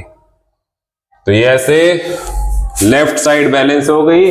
अब इसके बेस पे हम राइट साइड को बैलेंस करेंगे, इसके बेस पे हम राइट साइड को बैलेंस करेंगे कि Mn 1 है 5 Fe, तो यहाँ 5 लगा देंगे, और उसके बाद ऑक्सीजन को बैलेंस करेंगे H2O से, और एसिडिक मीडियम में हाइड्रोजन को बैलेंस करेंगे H+ से। तो यहाँ पे 4 ऑक्सीजन है और कहीं ऑक्सीजन नहीं है, तो दूसरी तरफ 4 H2O, और 4 H2O के बाद अब 8 H+, कि इधर 8 H+ डाल देंगे, तो ये रिएक्शन बैलेंस होकर आ गई। तो बस ये हम डायरेक्ट ऑक्सीडेशन नंबर मेथड बोलते थे इसके 11th में, उसी को यूज करेंगे बैलेंसिंग के लिए। जैसे यही MnO4 माइनस, ये जेई में भी आया हुआ क्वेश्चन है, प्लस C2O4 माइनस 2, तो MnO4 माइनस खुद रिड्यूस हो जाएगा Mn+2 में, और C2O4 माइनस 2 को ऑक्सीडाइज कर देगा CO2 में। तो Mn यहाँ पे +7 से +2, वही 5 का चेंज और 1 एटम, और C2O4 माइनस 2, तो यहाँ पे हम कार्बन का ऑक्सीडेशन नंबर निकालें तो 2x - 8 = -2, तो 2x = +2, तो 2x = +6, तो यहाँ पे +3 में कार्बन, और x - 4 = 0, तो CO2 में कार्बन +4 में, तो यहाँ पे 2x - 8 = -2, तो 2x = +6, तो एक कार्बन +3 में और वहां पे एक कार्बन +4 में। तो कार्बन के लिए चेंज तो एक का आ रहा है, बट लेफ्ट साइड में कितने एटम है कि हमें रिएक्टेंट में एटम देखने हैं 2, तो इसमें हम बोलेंगे 2 का चेंज और उसमें बोलेंगे 5 का N फैक्टर। तो 2 वाले को 5 से मल्टीप्लाई कर देंगे, 5 वाले को 2 से, और फिर लेफ्ट के एटम्स को देख के राइट में कि 2 Mn हो गए तो 2 Mn, 5 इंटू 10, 10 कार्बन तो 10 CO2 और फिर ऑक्सीजन हाइड्रोजन। तो यहां कितनी ऑक्सीजन हो रही है?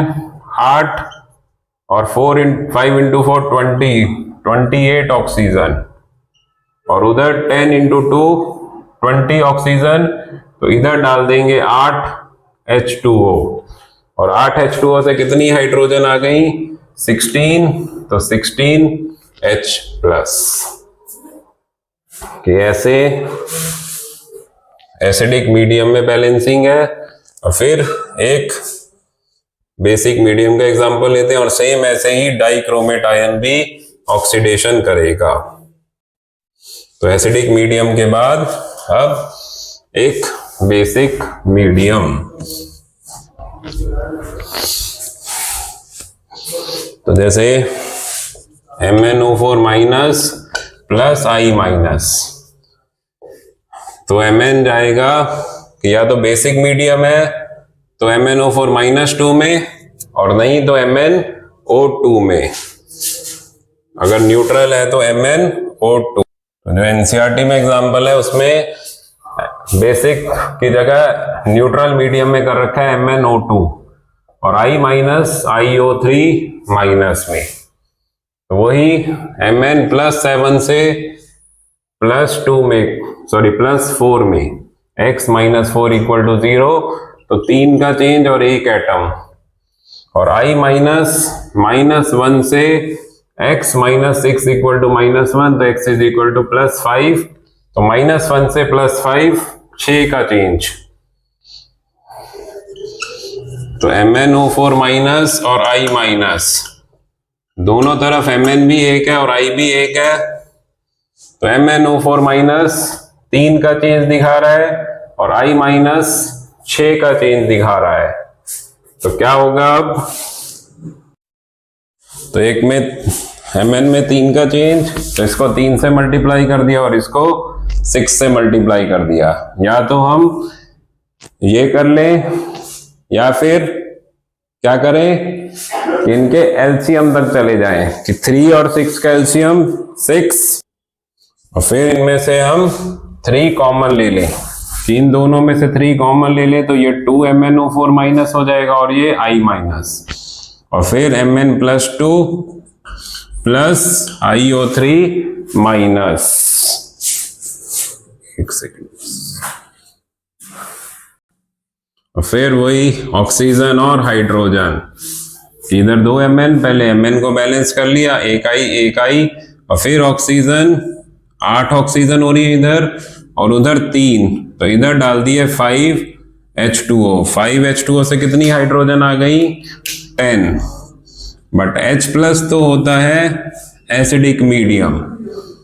अब बेसिक में करने के लिए क्या करें, इसका आगे हम एक शॉर्टकट करेंगे कि add H plus equal to OH minus, add H plus equal to OH minus, और फिर बैलेंस वाटर, कि जितनी H प्लस आई है उतने ही हम OH ऐड कर दें दोनों तरफ। जितने H प्लस आए हैं उतने OH डाल दें, 10 OH, और फिर जितनी H प्लस आई है उतनी OH डाल दी, और इस H प्लस और OH को लिख दिया 10 H2O। तो इधर 10 H2O, उधर 5 H2O, तो ये कैंसिल होके फाइनल आ गया 5 H2O। इस पूरे को हटा के हम 5 H2O लिख देंगे और हमारी फाइनल इक्वेशन आएगी 2 MnO4 minus plus I minus plus 5 H2O gives 2 Mn plus 2 plus IO3 minus plus 10 OH minus. तो ऐसे ये इक्वेशन बैलेंस हो जाती है इन बेसिक मीडियम। तो दिस कंप्लीट्स D ब्लॉक, और इसके बाद अब हम करते हैं F ब्लॉक।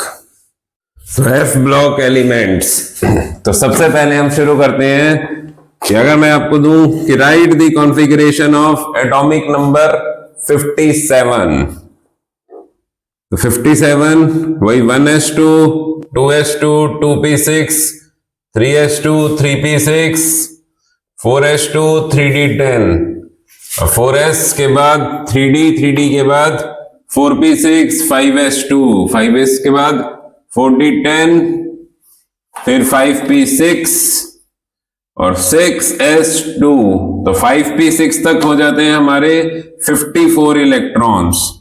54 के बाद 56 और फिर नंबर आता है 4f का, 6s के बाद 4f। तो ये जो 57 है, ये बनती है इसकी theoretical configuration. This is theoretical configuration. जब इसको एक्सपेरिमेंटल देखा गया, एक्सपेरिमेंटल कॉन्फ़िगरेशन बनी इस एलिमेंट की कि जो 4f का इलेक्ट्रॉन है, जो 4f का इलेक्ट्रॉन है वो 4f में ना रह के 5d में चला जाता है, and this is the accepted configuration of atomic number 57। और इसके आगे हम आगे लगा देते हैं ज़ेनॉन 54 एटॉमिक नंबर। तो 57 इस एलिमेंट का नाम होता है लेंथेनम, और लेंथेनम के लिए बोला जाता है कि it is not a F block element, it is a D block element. Lanthanum is not a F block element, it becomes a D block element. तो lanthanum देखो पीरियोडिक टेबल में lanthanum को बहुत सारे पीरियोडिक टेबल में दिखाते तो नीचे हैं, बट lanthanum की एक्चुअल पोजीशन यहां नहीं है। lanthanum की एक्चुअल पोजीशन बनती है यहां पे, जहां पे lanthannoids लिखा हुआ है, that is the actual position of lanthanum। ये 57 वाला एलिमेंट यहां पे आएगा, और फिर इसके पीछे ये जो पूरी सीरीज है, इस सीरीज को नाम देते हैं 4f series. This series is known as 4f series, और lanthanum के नाम पे इस सीरीज को नाम दे दिया लैंथेनॉइड। कि लैंथेनम को इतनी रिस्पेक्ट दे दी कि उसको खुद तो वो डी ब्लॉक का बन गया, पर उसके नाम पे इस पूरी लाइन को, जो 58 से 71 की जो पूरी लाइन है, that is known as lanthanoid. तो ये हमारी एफ ब्लॉक की पहली सीरीज होती है 58 से लेके 71, 58 सीरियम से लेके 71 लुटेशियम, Lu लुटेशियम। तो this is the first series of F block. और ऐसे ही जो दूसरी सीरीज है, उसका जो ये AC एलिमेंट है एक्टिनियम, जैसे लैंथेनम में एक्सेप्शन आई, वैसे ही एक्टिनियम में भी एक्सेप्शन आ जाती है। और जो एक्टिनियम है वो भी खुद एफ ब्लॉक का ना रह के किसका बन गया, डी ब्लॉक का एलिमेंट। जो एक्टिनियम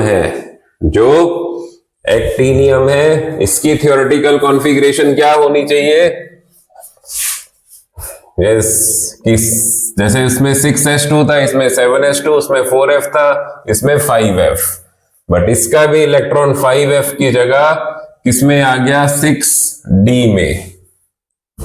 एक्टिनियम का भी जो इलेक्ट्रॉन है वो 6d में आ गया, और एक्टिनियम बन गया d ब्लॉक का एलिमेंट। तो एक्टिनियम किस ब्लॉक का हो गया, डी ब्लॉक का, और उसके नाम पे इस पूरी सीरीज को नाम देते हैं 5f सीरीज। और जैसे ये लैंथेनॉइड, वैसे ही दूसरी सीरीज बन गई एक्टेनॉइड। तो एक लैंथेनॉइड सीरीज और दूसरी एक्टेनॉइड सीरीज, एक 4f और एक 5f। और एक्टेनॉइड में तो अगर ये सारे सिंबल आपको दिख रहे हैं, ये फैन टाइप, ये शो कर रहे हैं radio activity. All actinoids are radioactive in nature. All actinoids are radio active in nature, इसलिए इनकी ज्यादा हमारे पास सिलेबस में थ्योरी नहीं है। और लेंथेनॉइड में ये 61, 62 प्रोमेथियम जो सबसे मेजर रेडियो एक्टिव एलिमेंट है 4F सीरीज का। तो इस पे क्वेश्चन आ जाता है कि which of the lanthanoid is radio active. तो एक मेजर है प्रोमेथियम और दूसरा है समरीयम। समरीयम तो ये भी रेडियो एक्टिव है। और all actinoids are radioactive. तो ये uranium the most famous, it is found in actinoid series. तो एक लेंथेनॉइड दूसरी एक्टेनॉइड, बस इनमें थोड़ी सी प्रॉपर्टीज, फिर एफ ब्लॉक खत्म। तो lanthanum is not a F block element, तो lanthanum is a D block element. Same actinium is not a F block, it is also a D block element. तो सबसे पहले हम करते हैं lanthanide series. lanthanide series 4F series शुरू होती है 58 एटॉमिक नंबर से। ये एमसीक्यू में आ जाता है, जेई में, नीट में, बोर्ड्स में, कि फ्रॉम विच एलिमेंट, और एंड होती है 71 लुटेशियम। और कॉन्फ़िगरेशन तो 6s का यूज है और साथ में 4f का, 6s के साथ 4f, और इस एलिमेंट में बन जाता है 6s2 4f2। और कहां खत्म होगी 6s2 4f14 और उसके साथ 5d1। इस कॉन्फ़िगरेशन खत्म होगी after the fulfilling of lutetium. तो ये दो एलिमेंट और एक सेंटर में GD।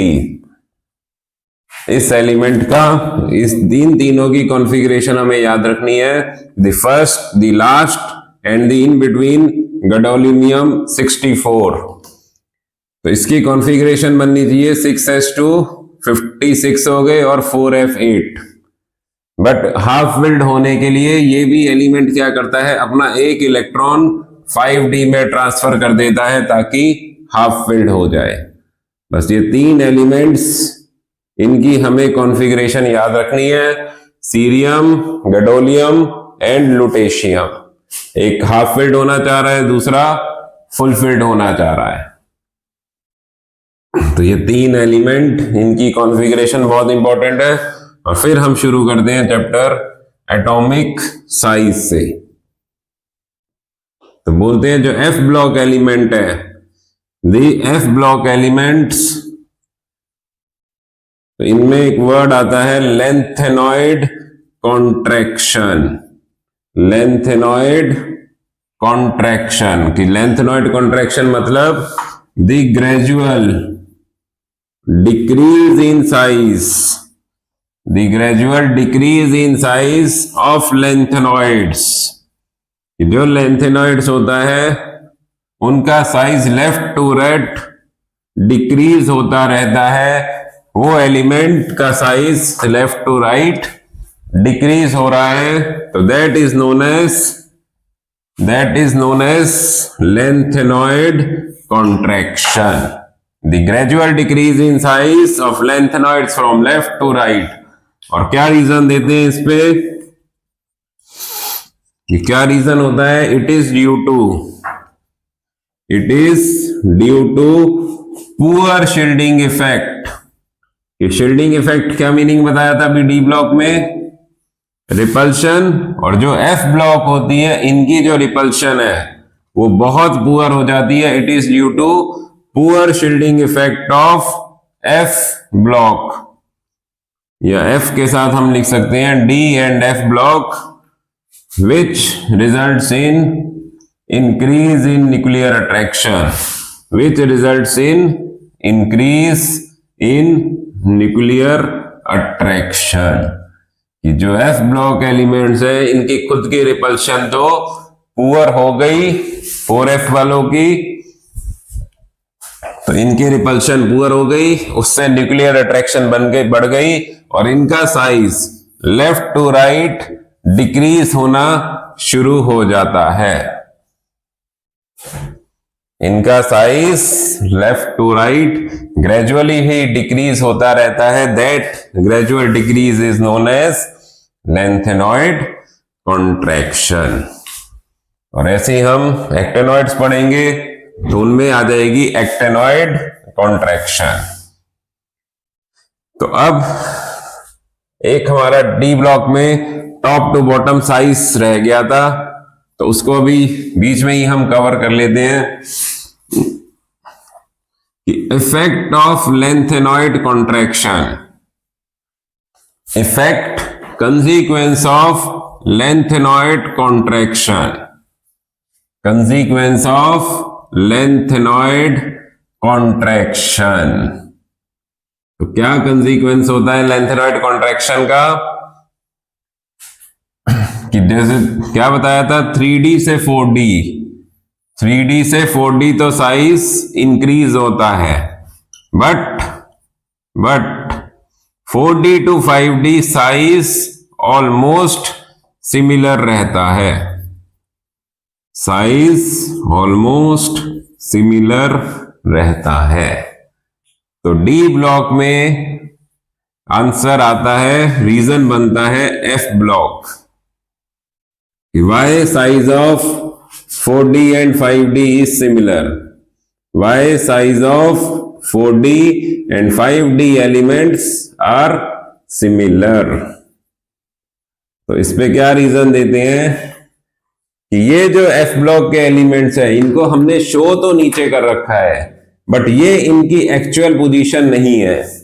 इनकी जो एक्चुअल पोजीशन आती है वो यहां आती है, यहां पे लिखा हुआ है 57 टू 71 कि 4D सीरीज के बाद और 5D सीरीज, इन दोनों के बीच में ये लेंथेनॉइड्स फिल होते हैं कि 4D सीरीज और 5D सीरीज। तो 5D शुरू होने से पहले यहां पे लेंथेनॉइड्स आते हैं और इन लेंथेनॉइड्स का खुद का साइज क्या होता है, डिक्रीज, और इनका साइज डिक्रीज होने के कारण इन 5D वालों का भी साइज डिक्रीज हो गया और वो 4D के सिमिलर आ गया। कि why size of 4D and 5D elements are similar? तो because of lengthenoid contraction, because of lengthenoid contraction, because of lengthenoid contraction कि in between 4D and 5D 4F elements are filled and the size of lanthanoids decreases, size of lanthanoids decreases due to poor shielding effect, due to poor shielding effect, and it also affects the size of 5D series। कि हम तो डूबेंगे सनम, तुमको भी साथ ले डूबेंगे, कि खुद का तो साइज कम हो रहा है लेंथेनॉइड्स का, इनके साथ साथ 5D वालों का भी साइज कम हो गया और वो इक्वल आ गया 4D सीरीज के। तो इनमें हमें सबसे इंपॉर्टेंट याद रखने हैं ये दो एलिमेंट, तो तीनों याद कर लो, टाइटेनियम, जिरकोनियम एंड हैफनियम। इन पे असर्शन रीजन भी बनते हैं, एमसीक्यू भी बनते हैं, तो वो बहुत इंपॉर्टेंट है। ZR और HF, why ZR and HF show similar properties. तो एक 4D का एलिमेंट, दूसरा 5D का एलिमेंट, तो दोनों के साइज सिमिलर होने के कारण आयोनाइजेशन एनर्जी इक्वल हो जाती है, सिमिलर हो जाती है। तो इसलिए इन दोनों की जो केमिकल प्रॉपर्टीज हैं due to similar size, properties भी सेम हो गई। तो ये हमारा टॉपिक डी ब्लॉक का रह गया था, अब वो यहां पे कवर हो जाता है। consequence of lengthenoid contraction, consequence of lengthenoid contraction, और फिर इनकी ऑक्सीडेशन स्टेट, इनकी डी ब्लॉक एफ ब्लॉक वालों की ऑक्सीडेशन स्टेट। तो बोलते हैं कि जो लेंथेनॉइड्स हैं, lanthanoids generally shows +3 oxidation state, lanthanoids generally shows +3 oxidation state, और इनमें हमें 3 एक्सेप्शन याद करनी है, एक सीरियम, एक यूरोपियम, और एक लास्ट में वाइयट्रियम, YB के लास्ट में YB यट्रियम, कि सीरियम, यूरोपियम एंड यट्रियम। तो सीरियम की अभी हमने कॉन्फ़िगरेशन लिखी थी, ज़ेनॉन के बाद 6s2 4f2, europium half filled होता है ओरिजिनली 6s2 4f7, 4f7, और वेट्रियम फुलफिल्ड होता है 6s2 4f14।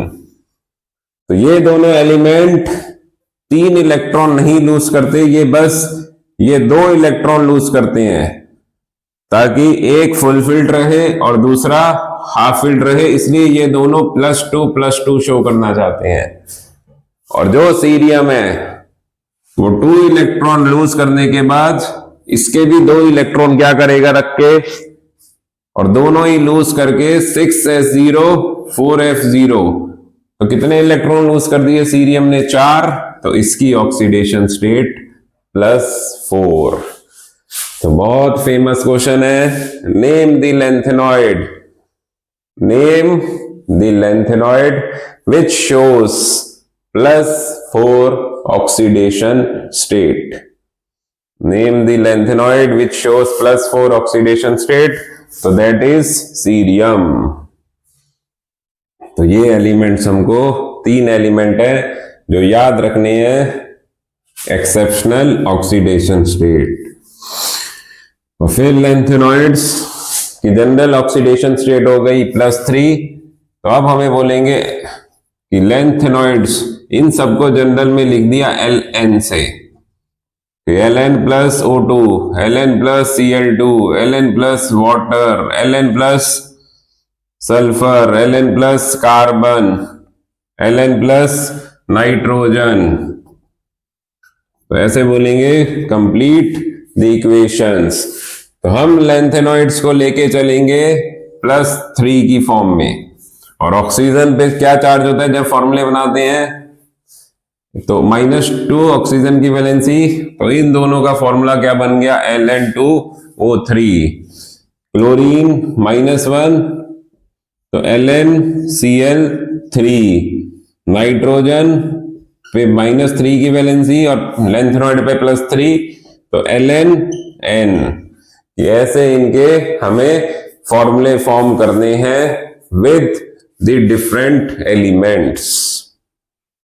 वाटर, तो वाटर में हम फॉर्मूला बनाएंगे OH के साथ, लेंथेनॉइड +3 OH -1, तो LnOH होल थ्राइस। तो अभी LnOH होल थ्राइस पे एक रीजनिंग क्वेश्चन भी पढ़ेंगे हम, जो कभी कभी या एग्जाम्पलर में गिवन होता है। फिर वही जैसे ऑक्सीजन -2, सल्फर भी -2, तो सेम सल्फर जैसा ही फॉर्मूला ऑक्सीजन और सल्फर का एक जैसा ही फॉर्मूला बनेगा। और द मोस्ट इंपॉर्टेंट कार्बन, जिसमें एक अलग सा फॉर्मूला बनता है जो कार्बन का नॉर्मल फॉर्मूला नहीं है, 2773 केल्विन पे इट फॉर्म्स LnC2, जबकि बनना चाहिए था कार्बन की 4, लेंथेनॉइड की 3, तो Ln4C3, बट यहां बनता है LnC2।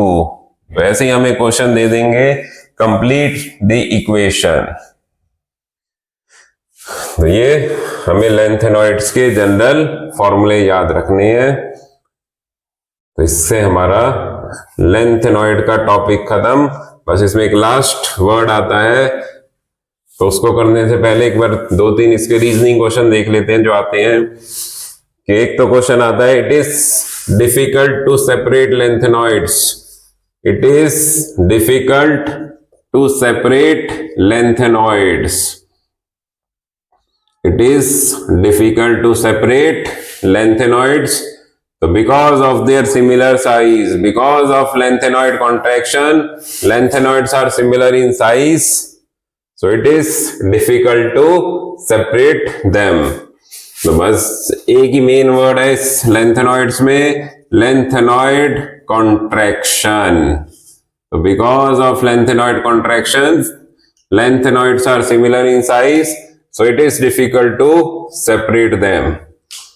और इनका बेसिक कैरेक्टर, इनका बेसिक कैरेक्टर, जैसे अभी इन्होंने OH के साथ लेंथेनॉइड्स का हमने फॉर्मूला बनाया था कि लेंथेनॉइड, जैसे लास्ट लेंथेनॉइड है Lu, तो LuOH होल थ्राइस, और साथ में बस क्वेश्चन में La लिख देंगे, जबकि वो लेंथेनॉइड नहीं है, बट क्वेश्चन में La दे रखा होता है एग्जाम्पलर में। तो एक बार उसी को लेके हम समझते हैं कि इन दोनों में से ज्यादा बेसिक कैरेक्टर किसका होगा। कि basic character means release of OH minus, means release of OH minus.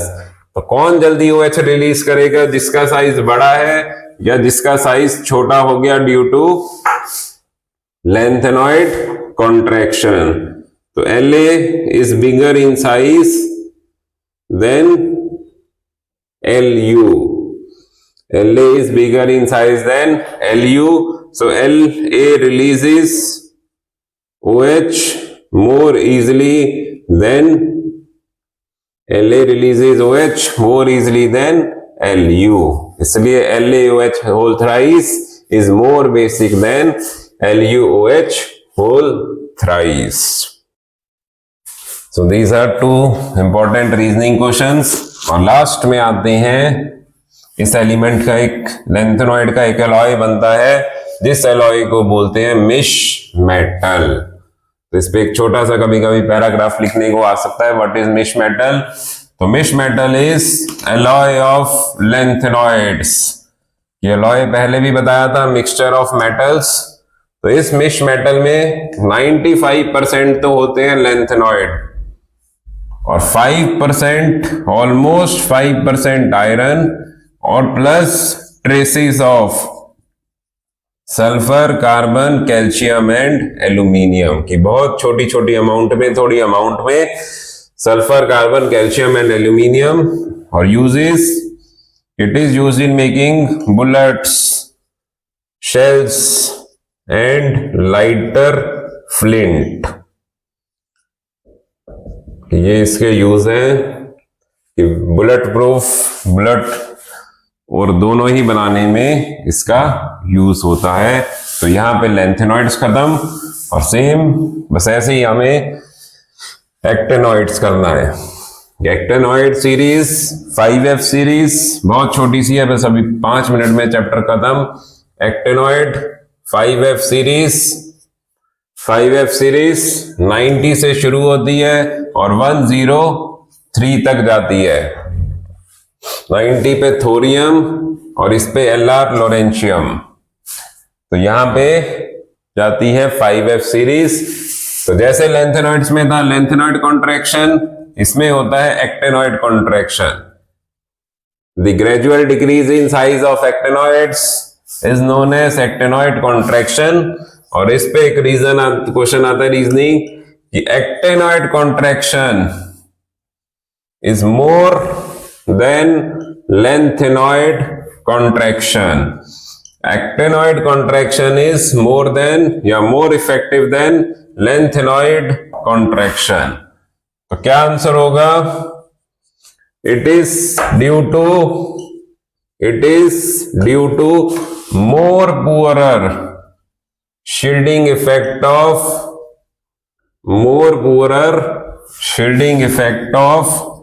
5F than 4F।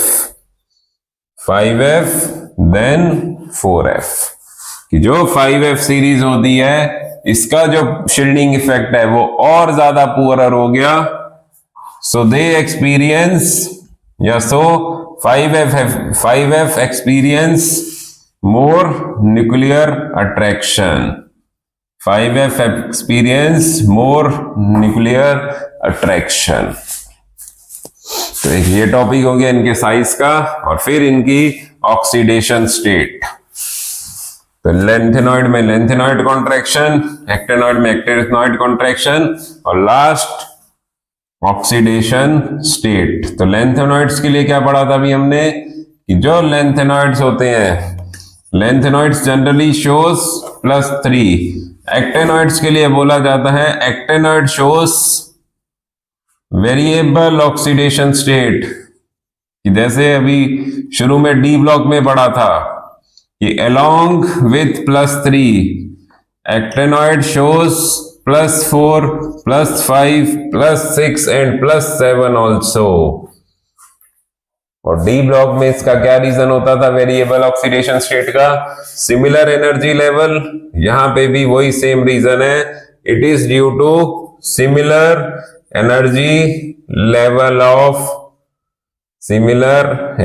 Level of actinoid series होती है 5f के साथ 6d एंड 6d के साथ 7s। तो it is due to similar energy level of 5f, 6d and 7s। एक lanthanoid series, actinoid series, बस इन पे यही सब क्वेश्चन आते हैं। What is the general oxidation state of lanthanoid, तो इस पे क्वेश्चन है एग्जाम्पलर में। तो ऐसे ये हमारा चैप्टर खत्म हो गया, लेंथेनॉइड एंड एक्टेनॉइड। बस डी ब्लॉक के 1-2 रीजनिंग क्वेश्चन, 1-2 एमसीक्यू क्वेश्चन देख लो, या सब्जेक्टिव क्वेश्चन में बहुत आ जाते हैं। कि डी ब्लॉक में एक वर्ड आता है ऑक्सो मेटल एनायन, कि जो हम पढ़ चुके हैं MnO4- की मेटल के साथ ऑक्सीजन Cr2O7-2। तो बोलते हैं कि write 2 oxo metal anion in which oxidation number of element is equal to its group number in periodic table. जैसे MnO4- में Mn पे क्या चार्ज आता है, +7, और Mn का ग्रुप नंबर भी 7। ऐसे ही Cr2O7-2 में Cr पे क्या चार्ज आता है, +6, और Cr इसका भी ग्रुप नंबर 6। तो 2 ऑक्सो मेटल एनायन तो ये हो गए, और ऐसे ही VO2+, कि x - 4 = +1, तो x = 5। तो यहां पे ऑक्सीडेशन स्टेट भी 5 और वेनेडियम का ग्रुप नंबर भी 5। तो ऐसे ऑक्सो मेटल एनायन, इनके जो ऑक्सीडेशन नंबर है और ग्रुप नंबर है वो सेम हो जाते हैं। तो ये भी 2 साल पहले बोर्ड्स में क्वेश्चन आया हुआ है, name 2 oxo metal anion, and this is NCERT back exercise question, so very important. So this completes D block and F block. तो प्लीज रिवाइज, बहुत रीजनिंग क्वेश्चन आते हैं इसके सब्जेक्टिव में, और साथ में एक MCQ। Revise, practice. This is Saurabh Arora signing off, Chem 3D Mind Catalyst।